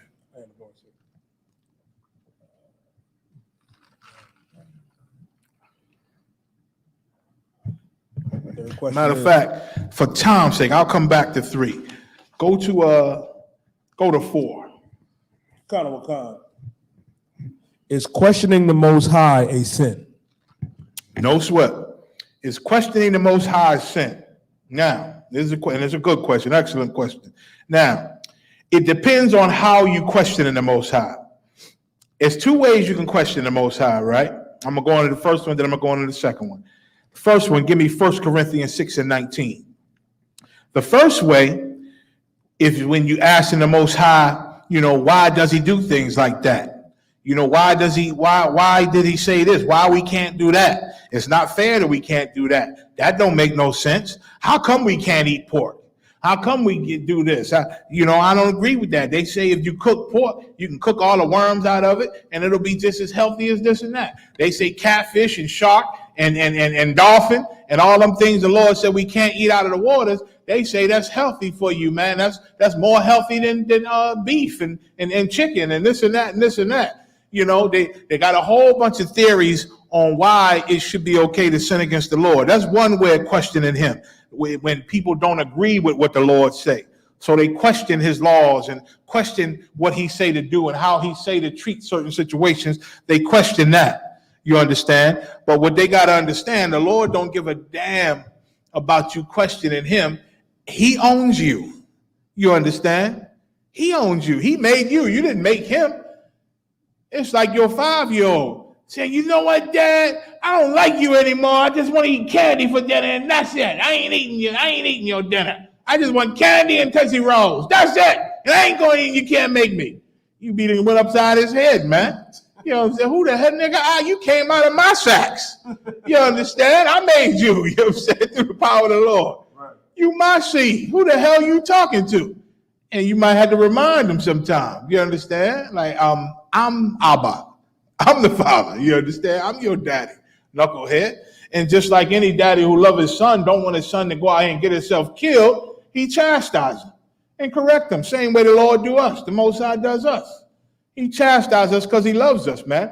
And he don't want us to go out here all crazy doing what we want with uninstructed and getting ourselves destroyed, man. You understand? So that's the first way. Read 1 Corinthians 6:19. Come. This is the book of 1 Corinthians, chapter 6 and verse 19. What? Know ye not that your body is the temple of the Holy Spirit, which is in you? Like your body is a temple that the Holy Spirit enters into, man. Go ahead. Which you have of God. And the Most High gives you your temple. And he the one put the Holy Spirit in it when he does. Go ahead. And ye are not your own. Meaning you don't belong to yourself. You don't decide how you live and what you do. You don't decide that. Read. Verse 20. For ye are bought with a price. You are bought with a price, man. Our King, Yahushua, a.k.a. Jesus Christ, when he died, he bought you, man. He brought you back to the Most High, man. You bought with a price. You understand? The Most High freed us out of Egypt, took us out of bondage, man. Put us on our homeland, put us back into the garden, man, of Eden. You understand? And we agreed through Abraham, Isaac, Jacob. We made a covenant with our Father that we would serve him and he would be our God as long as he was with us and deliver us from our enemies, man. That's the price we paid. That's the price that was paid for us. You understand? So we've been bought time and time again by the Most High and Yahweh Shai. Read. Therefore, glorify God in your body and in your spirit. Go ahead. Which are God's. Give me Romans 9:20. So now, because the Lord owns us, you understand, he owns our body, he owns this temple that we in. We don't belong to ourselves. We're supposed to glorify the Most High in our body. Why can't we eat pork? Because he said not to eat pork. He knows why he doesn't want us to eat pork. How come we only can eat things out of the waters with fins and scales? Because the Most High said it. Well, why he say that? What's wrong with the stuff without fins and scales? It could be a million things wrong, but all that we ain't got to go into. All we know is not to eat it. Maybe one day he'll tell us. Maybe. You understand? But for now, he said don't eat it. That's why you don't eat it. You understand? He knows best. You understand? And there have been studies on certain things like that. And they tend to be bottom feeders, and they tend to eat the garbage in the water. A lot of things the Lord made to clean the waters and keep the waters clean. That's why they pulling all the crab and all the shrimp and all them things, all the damn tuna out of the waters. That's why the water's so polluted, because you removing the natural cleaners. Now these things clean the ocean, eating all the garbage and keeping the oceans pure and clean. Now you pull them out, cut them up, fry it, and eat it. Oh, that's going into you now, man. And you wonder why, we got high blood pressure more than anybody, diabetes, heart failure, kidney failure, and brain aneurysms, man.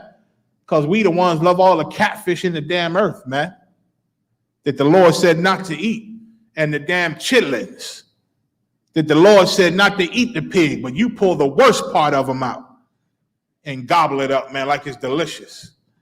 It's ridiculous, man.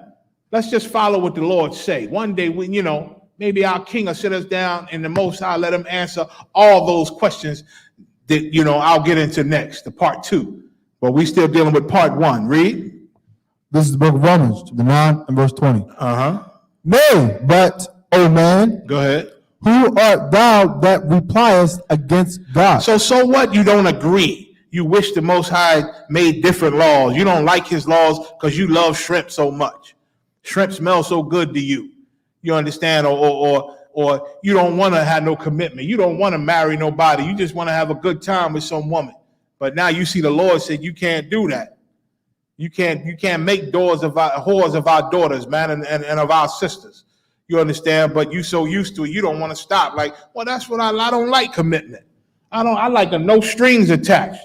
That's how you want to live? Well, listen, the Lord told you what you're supposed to be doing, and you belong to him. So when, that horrible thing happened, you ain't got to think about why too hard. You ain't got to think too hard about why this is happening to you. You understand? Go ahead.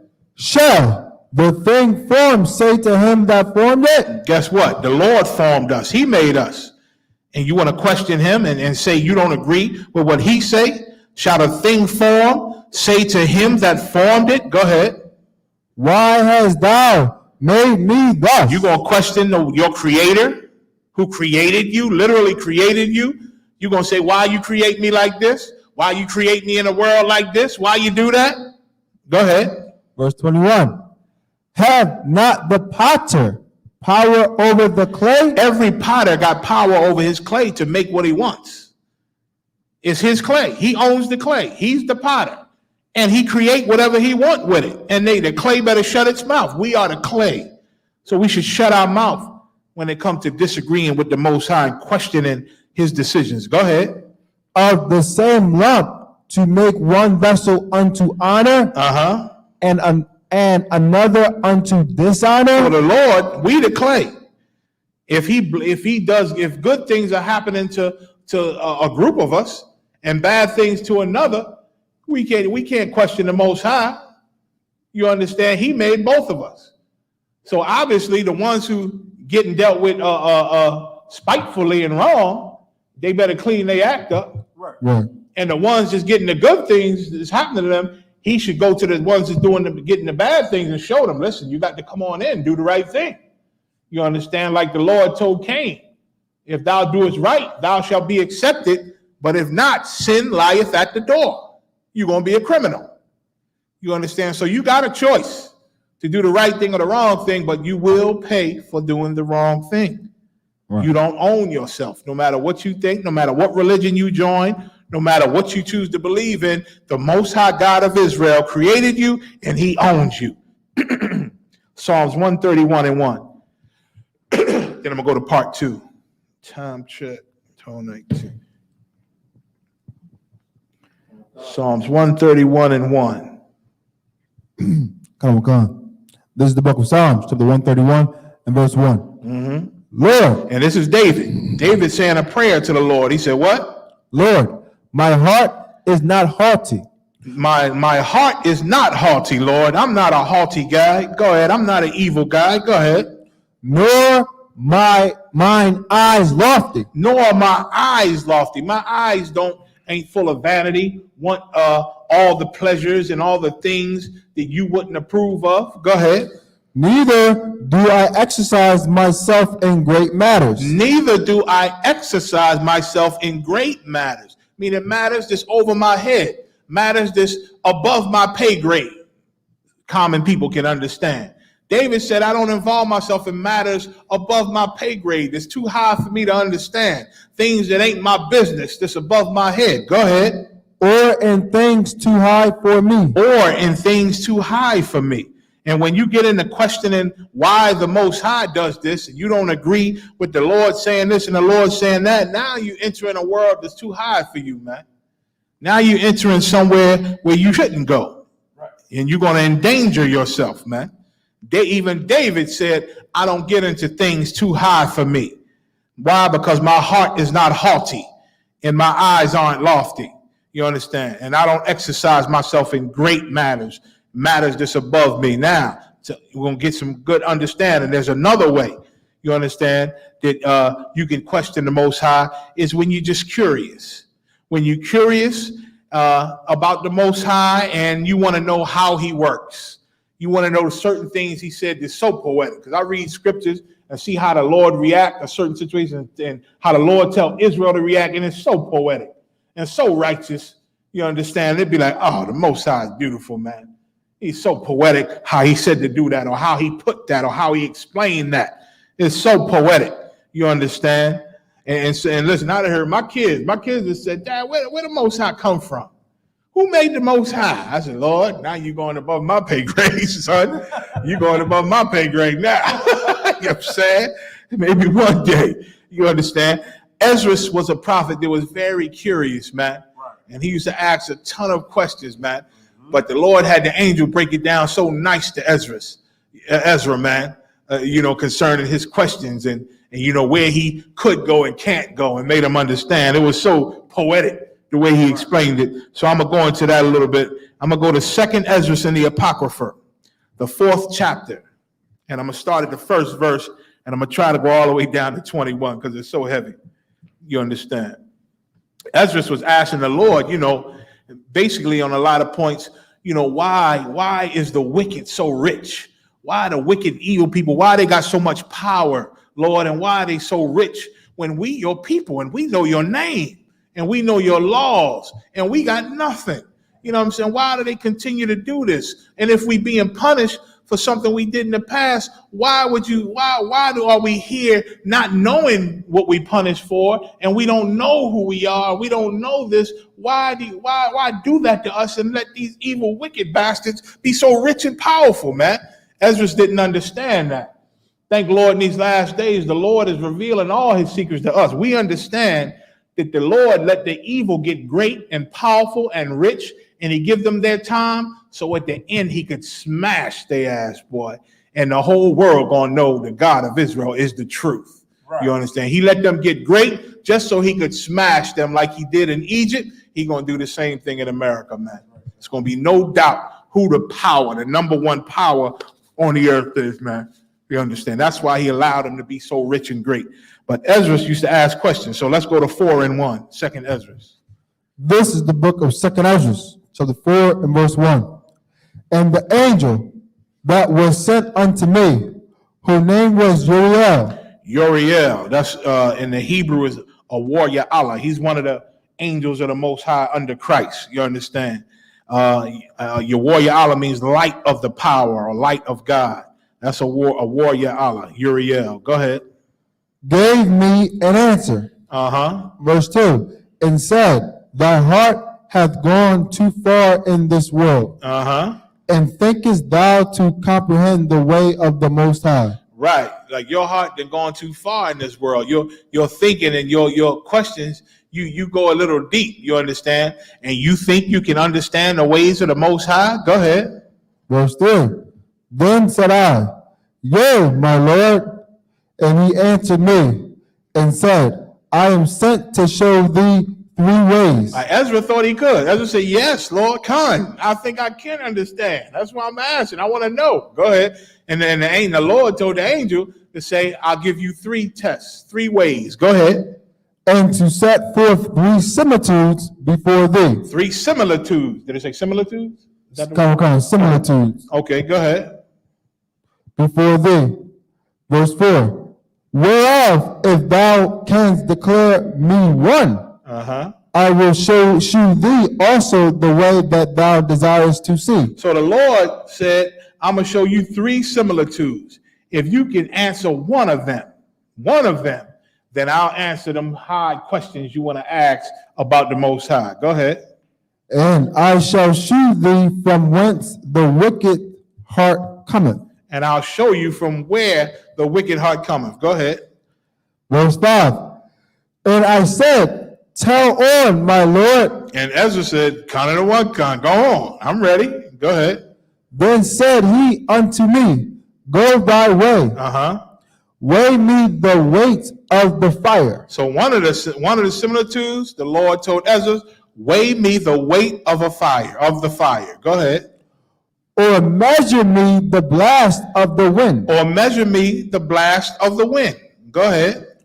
Or call me again the day that is past. Or call me again the day that is past, meaning a day that we lived that passed already, bring it back.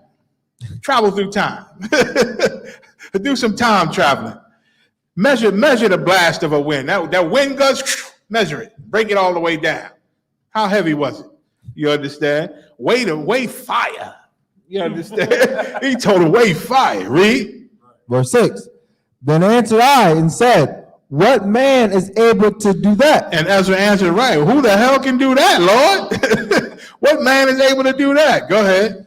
That thou shouldst ask such things of me. Like you asking me something that who the hell can do that? Nobody could do that. Go ahead. Verse 7. And he said unto me, if I should ask thee how great dwellings are in the midst of the sea. Now listen to what the Lord is saying. The Lord said, if I were to ask you how great are the dwellings in the sea, go ahead.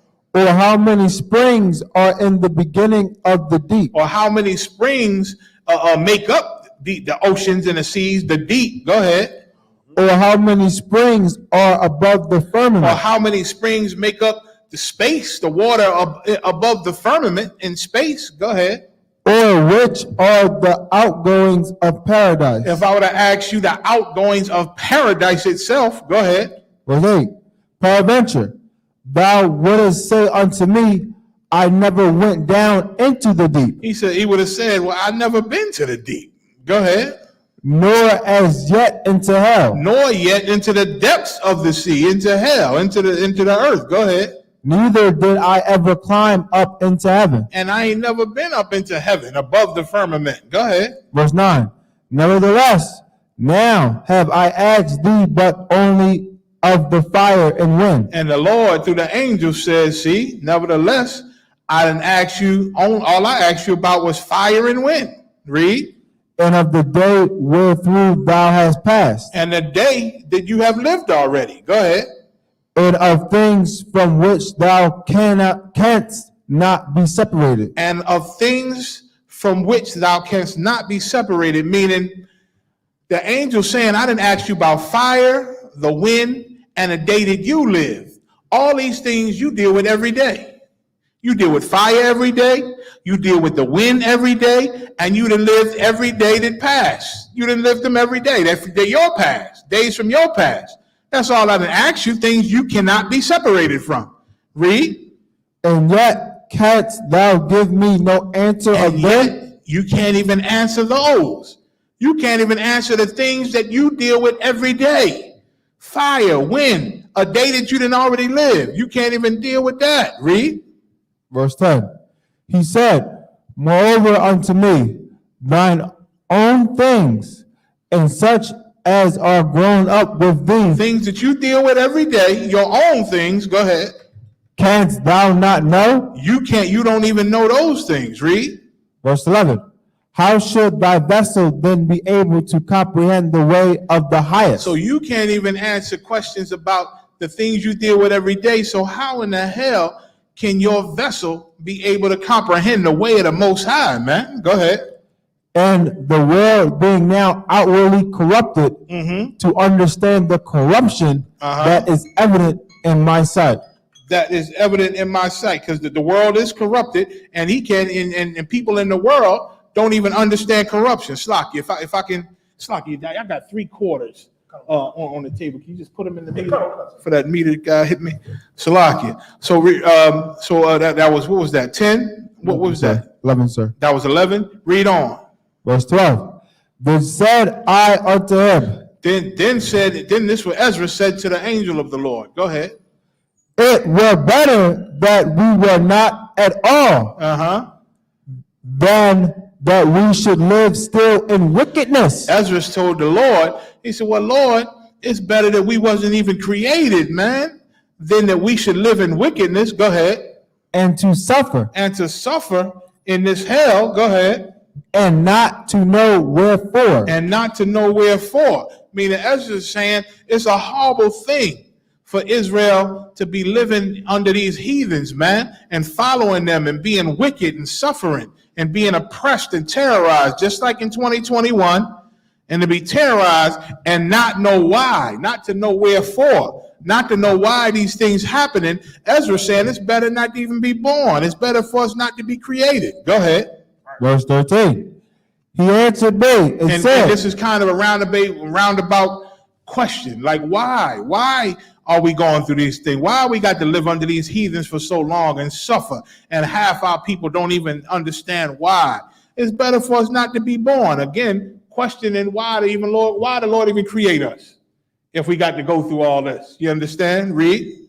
I went into a forest, into a plain. What verse? Verse 13. Verse 13. So then the angel, this is what the Lord said, and he gonna drop it. Go ahead. He said he went into a forest, into a plain. Go ahead. And the trees took counsel. And the trees had a counsel. Read.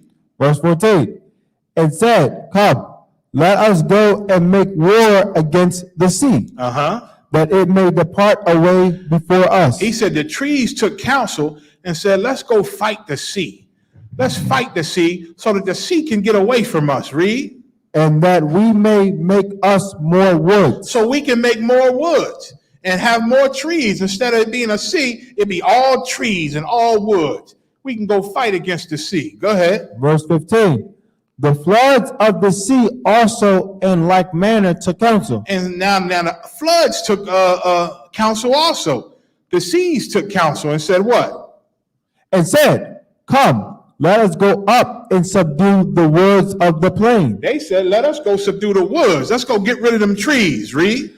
That there also we may make us another country. So instead of trees and woods, it could be all seas. They wanted to take over each other. You understand? Read. Verse 16. The thought of the wood was in vain. For the fire came and consumed it. Now, the trees, it was in vain having a meeting to go take over the seas because the fire came and burnt them the hell up any damn way. Read. Verse 17. The thought of the floods of the sea came likewise to naught. For the sand stood up and stopped them. And the sand stood up and stopped the seas. And listen, that's what's going on. The seas stopped the sea from reaching land. And that's the Lord's doing. And you see all them fires in California, right? The Lord sent fires to these trees for his infinite reasons. He burned up a lot of land all the time, every year. And they constantly dropping stuff and spraying water and doing whatever they can. But obviously, they cannot stop the Lord.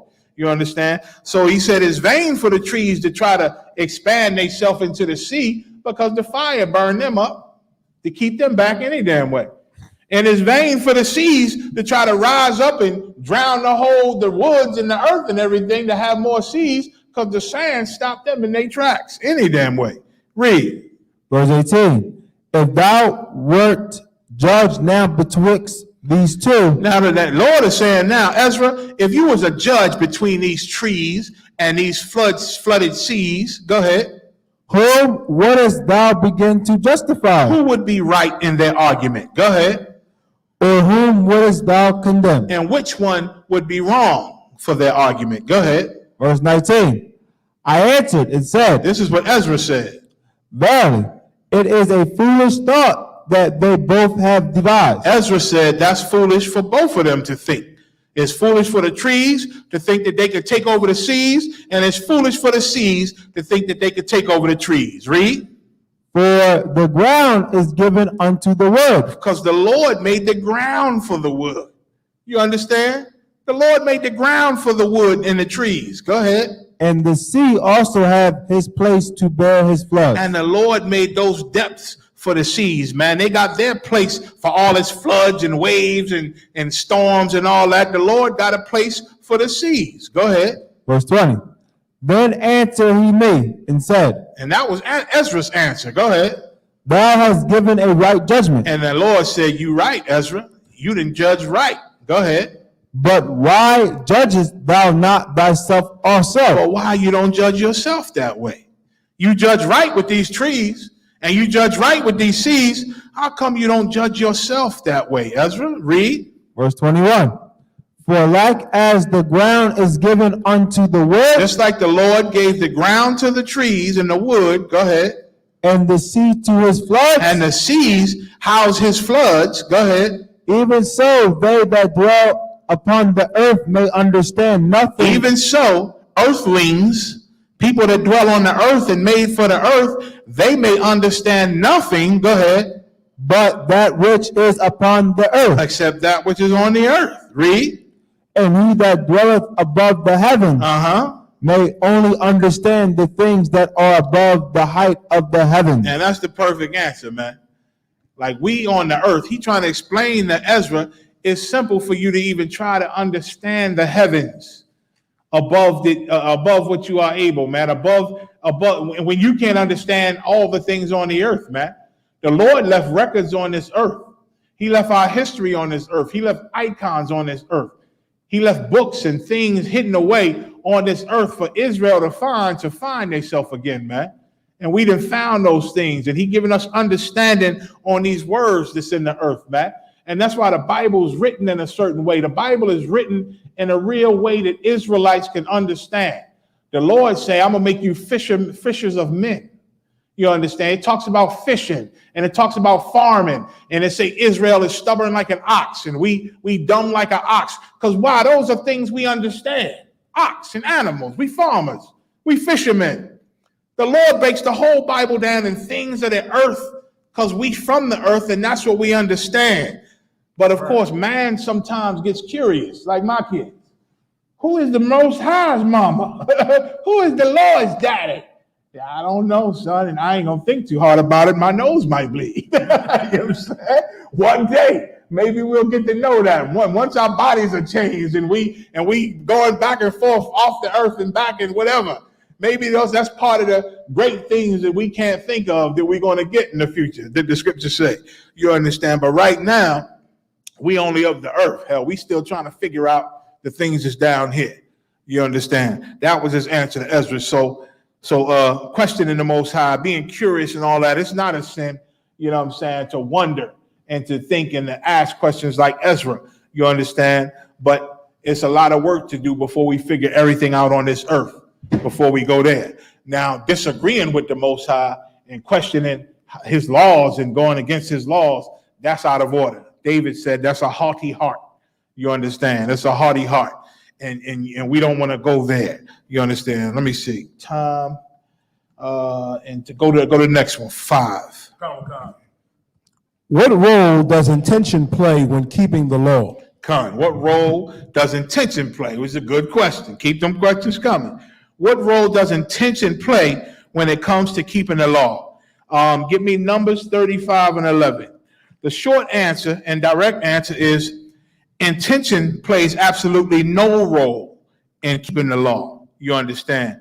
Whether you meant to do this sin or not, is still a sin. You understand? A lot of people might say something and say, I didn't mean to break that law, even in Esau's world. I didn't mean to shoot him. You understand? I didn't mean to do that. The gun, I just was trying to rob him. I was just trying to take his stuff. Then he grabbed my arm and the gun went off. And then I pulled the trigger because he grabbed my arm. He made me pull the trigger. You understand? So I didn't mean to murder him, but you still going up for murder. You understand? It don't matter what you intend to do. It matters what you did. You understand? And it's spiritual because a lot of people say, you know, I didn't mean, it wasn't me that did that. I know I did that crime, but I was in a different state of mind. You know, I didn't mean, you know, I normally wouldn't do that. People know me and that's not how I am. Even though I made that mistake, it was just a mistake, you know, in that moment. It wasn't me. It was something in me to do it. That's heavy because I hear that a lot too. And that's spiritual in that they are admitting that there was a demon on them. You understand? And saying, it wasn't me. That's not how I normally do. It's a demon. You understand? That's what demons do. Their goal is to destroy you. And a lot of times, and you can look this up, look up suicides, you know, on your own time if you can. They say that during a suicide, they say a lot of people, and they study this, and people know that if you go to hang yourself, like people that hang themselves and want to commit suicide, they do studies and know that people do this. They jump and they hanging. But once it get to that point where you dying now, your natural reaction, you fight to get that shit off your neck. You fight to live. Your body fights to live. Even though your mind is sad and depressed, that's the demon. The demon gets you to commit the suicide. Then when you hanging, the demon leaves. Now this is all you now. Now you, oh my God, what if I die? You trying to live and you end up dying anyway. You understand? Because the demon leaves you. It's the demon that makes you do these different things, suicide and other things you do. You know what I'm saying? Other evil you do it. And then when you get caught or about to get judged for it, the demon steps aside and let you feel the full brunt of that violation. You understand? Now this, you cry. That's why they cry in the damn room. Give me, I don't know why I did that. I didn't mean it. I'm sorry, Mom. I'm sorry. I didn't mean it. Big old grown killers in there crying because they know their life is over now. They know they about to get sent up and they ain't never going to see good sunshine, free, and then they smell good air. You understand? Because their life is over and they know it. And they cry because the demon done left them. The demon talked them into doing this evil, and now they did it. The demon is gone now. Now they feeling the whole guilt and the brunt of the punishment, man. That's Satan. You understand? That's how he works. Give me Numbers 35 and 11. So just because they didn't mean to do it, you understand, it doesn't change the crime. You still did it. You understand? Read. This is the book of Numbers, 35, verse 11. And I point this out because there was a law in the scriptures where the Lord say he had Israel, when we got to our homeland, he had us create refuge cities. You understand? Refuge cities were cities that if you do a crime by mistake, right? If you kill a man, for instance, by mistake, which we're about to read and go into, if you kill him by mistake, the Lord say, if you didn't kill him with like an instrument of iron or a weapon, if you did it with your hands and he wasn't your enemy and you didn't intend on doing it, you could flee. It was a mistake. You can flee to a refuge city if you can make it out of there. But if his family, which he calls the avengers of blood, if his family or his people, if they get you, you gone, you out of there. It don't matter if it was a mistake. You know what I'm saying? They lost somebody. They want a life for a life. You understand? But if you could make it to that refuge city, the priest will protect you. You understand? And now they say the Lord said you got to stay in that city until the priest died. Until the priest gone, it's a whole new set of priests, which got to be a long ass time. They say if you leave that city, if you try to sneak out to visit or sneak out for whatever reason, you know, it's been 7 years, man. I'm surely the stint of death. I forget what they say in the scripture. Surely the stint of death has passed. I forget what they said, what the heathen said after he helped kill Saul. You know what I'm saying? He hoped the prophets, he thought their anger had subsided. You understand? So they sneak out of that refuge city before the priest is dead and before that time. And they say if the avenger of blood find you and catch you, you done. They justified in putting you to death. You understand? So read Numbers 35 and 11. This is the book of Numbers, 35, verse 11. Then ye shall appoint you cities to be cities of refuge for you, that the slayer may flee thither, which killeth any person at unawares. Unawares meaning by mistake. By mistake. Go ahead. Verse 12. And they shall be unto you cities for refuge from the avenger, and the manslayer die not. Manslayer. That's different from murder. You understand? That's where Esau get it from, manslaughter. You understand? Manslaughter is when you kill somebody, but you didn't mean to. Like if you driving and you run a red light or short a red light, you hit somebody and kill them, you didn't mean to do it. You know what I'm saying? But they still could charge you with manslaughter. You understand? So the manslayer not die, he got to get the hell out of there from the avenger of blood. Go ahead. Until he stand before the congregation in judgment. Jump down to 22. Verse 22. But if he thrust him suddenly without enmity. So before this, it's saying if you kill somebody, even if you didn't mean to kill him, if you do it with a weapon of iron, if you do it with some weapon, a stick, a staff, or wood, if you kill him with a weapon, man, then that's murder, man. That's murder. You understand? But if you thrust him suddenly without enmity, meaning you ain't angry against this guy, go ahead. Or have cast upon him anything without laying in of weight. Like you wasn't waiting for this guy, you going about your business and something happened out the blue and you end up killing him. Go ahead. Verse 23. Or with any stone. And you didn't pick up no stone and whack him across the head and kill him. Go ahead. Wherewith a man may die. Go ahead. Seeing him not, and cast it upon him that he died, and was not his enemy. And he was not your enemy. Go ahead. If you kill somebody with a stone and he died and you didn't see him, let's say you dropped some stone somewhere, something happened with a stone, killed somebody, you didn't see him, you didn't know he was there, it was a mistake. Go ahead. Neither sought his harm. And you didn't mean to hurt nobody. Go ahead. Verse 24. Then the congregation shall judge between the slayer and the revenger of blood. Go ahead. According to these judgments. So now there's a council. Like, did he mean it? Was it an accident? Because did he know this guy? Did they have something going in the past? Did they ever run into each other? Were they ever angry at each other? They're going to figure it out. Go ahead. Verse 25.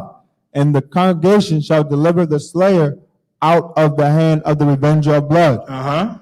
And the congregation shall restore him to the city of his refuge, whither he was fled. Go ahead. And he shall abide in it until the death of the high priest. So I'm gonna stop there. So that's just so whether you intend to break the law or not, it really doesn't matter. If it only matters with your judgment. Right. You understand? If depending on if you use the weapon, you could say I didn't mean to shoot him, but you didn't shot this man with a gun. You know what I'm saying? That's you're gonna most likely get murdered. You understand? If you didn't attack him with your sword, if you laying wait for him, you know what I'm saying? Then that's murder. I did lay wait for him because I wanted to whoop his ass, but I ended up killing him. Well, you had the sword and you waiting for him. You know you had that sword with you, right? You know you had that gun, but my intention was to just beat him up and to scare him with the gun. That's a hard case to sell. Right. You know what I'm saying? When you didn't murder the cat with the gun that you had waiting for him. You know what I mean? Sitting in his living room. You know what I'm saying? And so the Lord is saying if you do something and they find out it was an accident, you didn't mean it. You wasn't plotting on him. It wasn't premeditated. You wasn't laying wait for him. It was a total accident. He wasn't your enemy. You didn't have no problems with him. Then they'll judge between it. But still, if they free you from the revenger of blood, you still got to get the hell out the city. You know what I'm saying? You got to roll out. You understand? They can't see you every day when you just killed this man's brother or son or father. You know what I'm saying? Right. They can't see you every day. So that's that on that. So intention plays no part when breaking the law. You understand? You'll still be, you still took a life, and there'll still be people angry with you, and there'll still be people upset with you. It could spare your life depending on the details, if it was an accident, a real accident or not. You understand? Because it's hard to believe you took a gun to go argue with this guy and end up shooting him. That was an accident. That's hard to sell. I took my gun with me. I went over there. I told him he better leave my baby mama the F alone or I'll kill him. And nigga punched me in the face. I punched him in the face. He started fighting. I took out my gun and shot him. That's self-defense. No, he ain't come to your house. You came to his house. You stepped to him. You understand? So we don't want to hear that you didn't intend on murdering him. You know what I'm saying? So that's that. So let's go to 6 real quick. Another good question. Try to get it in there. Go ahead. Sir. What is charity according to the Bible, and why is charity considered the most important? Con. What is charity according to the Bible, and why is charity considered the most important? 1 Corinthians is a good scripture for charity. It's all over the Bible, but 1 Corinthians 13:1. Let's read that, and then I'll go into charity. This is the book of 1 Corinthians, chapter 13 and verse 1. Though I speak with the tongues of men and of angels, and have not charity, I am become as sounding brass. Con. Like speaking with tongue, right? Interpreting the word of God to men. You understand? Of men and the language of angels too. Interpreting for the Lord, which is the Bible. You know what I'm saying? And just speaking and just interpreting languages that the people don't know, but you interpret it. You interpret the word of the Lord. You interpret the word of the prophets and the angels out of the Bible. You interpret these things to men. That's a great thing, that you could take the word of the Lord and interpret it to people who don't speak the language, who don't speak the Hebrew, who maybe not speak the English. You know what I'm saying? You're good at interpreting the word of the Lord. It says you can do those things, which is great things. But if you don't have charity, you become as sounding brass. You know what I'm saying? Meaning just noise. Go ahead. Or a tinkling cymbal. Or a tinkling cymbal. Tink, tink, tink. You just noise. You just become as noise. Go ahead. Verse 2. And though I have the gift of prophecy. And prophecy is the greatest thing you can do in the truth. Get on them streets and speak the word of the Lord and prophesy his word. Go ahead. And understand all mysteries. Break down the mysteries of the Bible. Go ahead. And all knowledge. And break down things in the Bible that people never knew. Go ahead. And though I have all faith. Go ahead. So that I could remove mountains. Go ahead. And have not charity, I am nothing. I am nothing, man. Now, all these great things you can do, but without charity is nothing to the Lord. Go ahead. Verse 3. And though I bestow all my goods to feed the poor. And though I give my body to be burned. And have not charity, it profiteth me nothing. Go ahead. Verse 4. Charity suffereth long. Charity suffereth long. Go ahead. And is kind. Charity envieth not. Charity vaunteth it not itself. Go ahead. Is not puffed up. What verse you at now? Verse 5. Go ahead. Doth not behave itself unseemly. All right, hold up, verse 5, right? Let me explain charity, right? Charity is a form of love, right? But it's deeper than just love. You understand? Charity is the reasoning or the motivation for the actions you do of doing good things. It's the reason you do this. You understand? Somebody rich and wealthy, right, could create all type of programs for the poor, right? And donate and let people give out food on the street and feed whole communities, man, urban communities. Now, that's a good thing to feed the poor and to feed urban communities. But the rich person could be doing it for tax write-offs. They know that getting this food and spending the money on this food and doing these things, they can write these off on their taxes where they can pay minimal taxes for all the companies they run. You know what I'm saying? A lot of people do that. They donate to charities, they call them. They donate to charities and it'd be big tax write-offs. You understand? Now, Esau, in his criminality and being the beast, he'll open up his own charities and he'll be donating to charities that he really own in the background. You understand? And get tax write-offs on those charities. It's like Nino Brown. Y'all remember the movie, right?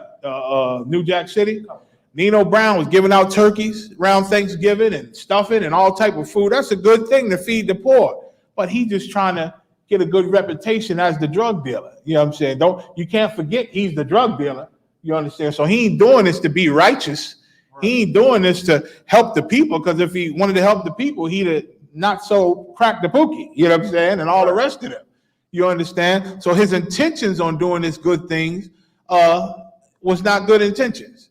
So he had not charity, even though he gave this turkey and fed these people and had warm dinners for these people in the cold, and they felt good and it was a good thing to do. He didn't have charity, you understand? He didn't do this for the right reason, or, you know what I'm saying, a righteous reason.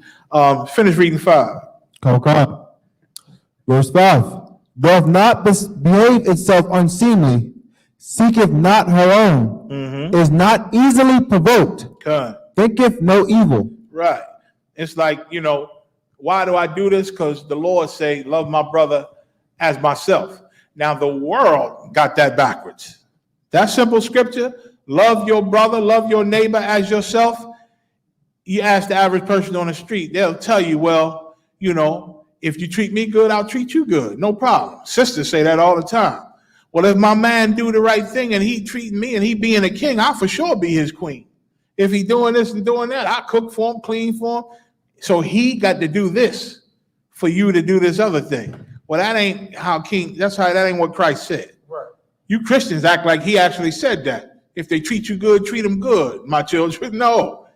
He said, do unto them as you wish they do to you. Now, if he ain't did nothing for you, treat him like you would like him to treat you. Right. Now, he's supposed to also treat you like he wants you to treat him.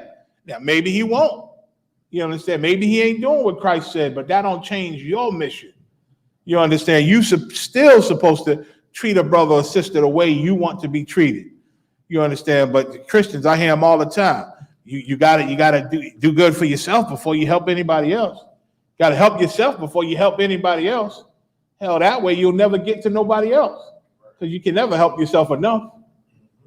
At what point do you say, all right, I've helped myself enough? Never. Because no matter where you get, you're still a slave in America. Oprah Winfrey's still a slave in America. Michael Jackson, he had to wake up and realize he was a slave in America. As rich as he was, they dug in his behind. They went up in his behind and he could not believe it. He said, God, I must still be a slave. Right. You understand? No matter how wealthy you get in America, if you're one of the children of the Lord, you are a slave. You understand? And there's no helping yourself enough. You got actors, been actors for years, getting millions for years, and entertainers for years. They get older, they got to go back on tour. Old rap groups got to go back on tour. Old ass actors got to still do commercials because they still got to make money because that money don't last. Right. You understand? So you gotta do the right thing for the right reason.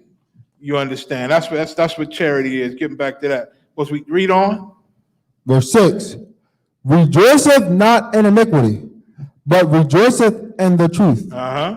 Verse 7, beareth all things, believeth all things, hopeth all things, endureth all things. I'm right, go ahead. Verse 8, charity never faileth, but whether there be prophecies, they shall fail.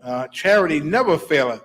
But whether there be prophecies, some might try to prophesy and they might fail. People, the world try to prophesy and it failed, meaning like things don't last forever. Go ahead. Whether there be tongues, they shall cease.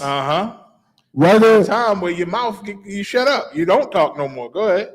Whether there be knowledge, it shall vanish away. Verse 9, for we know in part and we prophesy in part. Verse 10. Slakia, go ahead, read. But when that which is perfect is come. Slakia, read that again. Something skipped, I think. Read whether we. For we know in part. Read charity never faileth. Verse 8.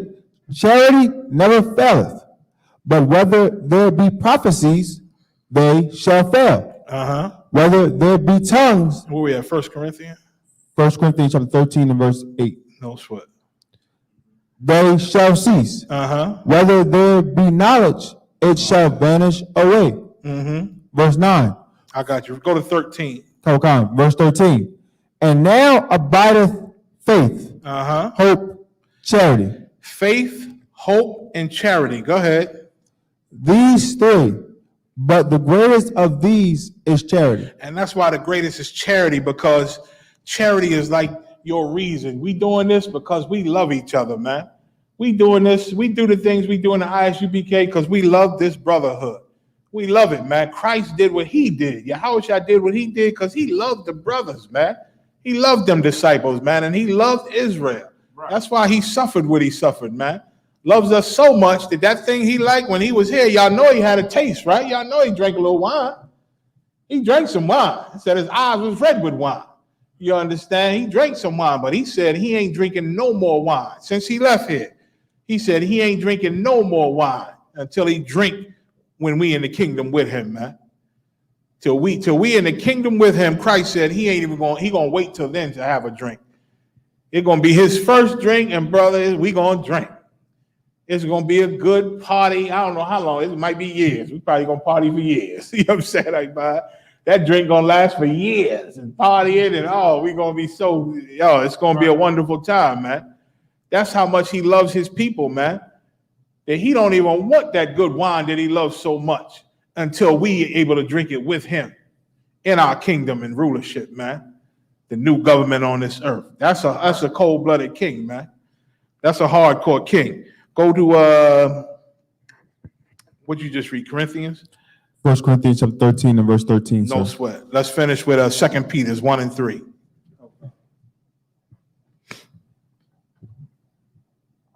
This is the book of 2 Peter, chapter 1 and verse 3. Mm-hmm. According as his divine power have given unto him us all things that pertaineth unto life and godliness. All things that pertaineth unto life and godliness. Go ahead, which is obedience. Go ahead. Through the knowledge of him that have called us to glory and virtue. Mm-hmm. Verse 4. Whereby are given unto us exceeding great and precious promises, that by these ye might be partakers of the divine nature. The divine nature, go ahead. Having escaped the corruption that is in the world through lust. Having escaped all these evils in this world, we find the truth and we start to serve our God again. Go ahead. Verse 5. And beside this, giving all diligence, add to your faith virtue. Add to your faith virtue, man. Virtue is value. Find in your faith, believing who we are, why we in this condition, how we gonna get out of here, how the Lord say worship, loving him with all our heart and mind. That's the greatest commandment. And loving our brothers and sisters is the second greatest commandment, man. We do that and have faith in that and love that. Love that, that's a fact. That the greatest thing we could do is love each other, man. Really, really love each other and look out for each other. This brotherhood is everything, man. That's how you add to your faith virtue, value, because we value each other, man. I value my brothers, value my sisters, man. Now, ISUPK, we value each other. Go ahead. And to virtue, knowledge. And to virtue, knowledge. Go ahead. Verse 6. And to knowledge, temperance. Temperance, man. Patience.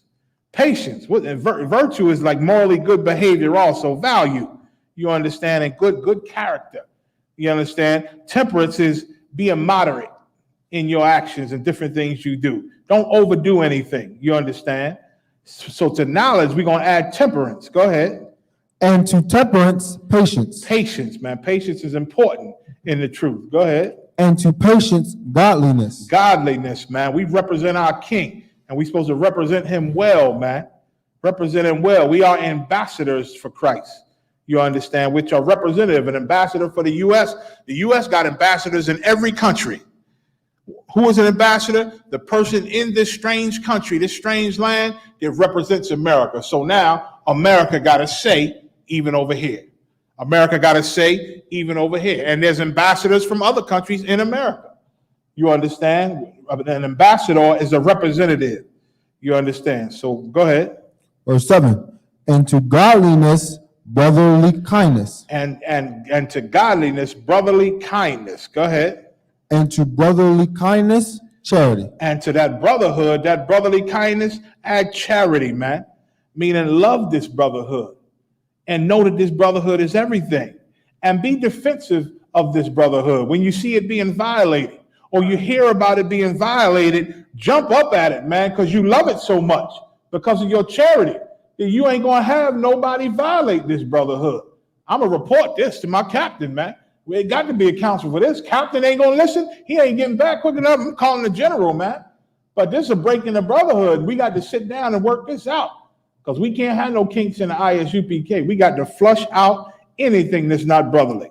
Add to your brotherly kindness charity. Go ahead. Okay, verse 8. For if these things be in you and abound, they make you that ye shall neither be barren nor unfruitful in the knowledge of our Lord Jesus Christ. And you're going to be fruitful in the truth, man. You can read 9, last one. Verse 9. But he that lacketh these things is blind. But if you don't have these things and then top it off with charity, like having all these things and being angry about it, that ain't going to work with the Lord, man. That ain't going to work. But if you have these things and you understand how beautiful it is to have these things and how wonderful it is to have these things. So your reason for having these things is pure love and brotherhood and family and nation, man. Nation. You understand? That is charity. That is charity, and that is the spirit of Christ. You understand? If you have these things, you are wonderful. But if you lack these things, you are blind. Read. And cannot see afar off. And you ain't looking into the future, man. You ain't looking into the future, the rulership, the kingdom. Go ahead. And have forgotten that he was purged from his old sins. And you forgot that the Lord died to bring you out of that old Negro who you was and gave you a shot to change. You didn't forgot that. You understand? You trying to be the same old selfish bastard, doing things for the wrong reason, doing things out of spite, and not loving being righteous, not loving being obedient to the Lord. You don't love it. You don't love this truth like you're supposed to, man, because charity ain't in you, man. That's a problem with the Lord, you understand? And you don't have the spirit of Christ in you. So with that, I'll get to the other ones next week, Lord willing. It had a lot of nice, not good questions, man. I have some more I didn't get to this week, but I'll be on them next week. Y'all keep on sending them in, man. Send them in. Make me go back to the lab. Send me back to the lab to pull out the answers from the fourth dimension. You understand? I love it. Send in your questions to AskYouTheProphets@gmail.com. Send in your questions to Ask You the Prophets on Facebook, DM, or you can send them in the comments section. Right now, we're going to play this this video for the last few minutes. Check it out. You still going to do that? Oh, wow. Oh, I got you. No sweat, no sweat. All right, shalom, Israel. Come.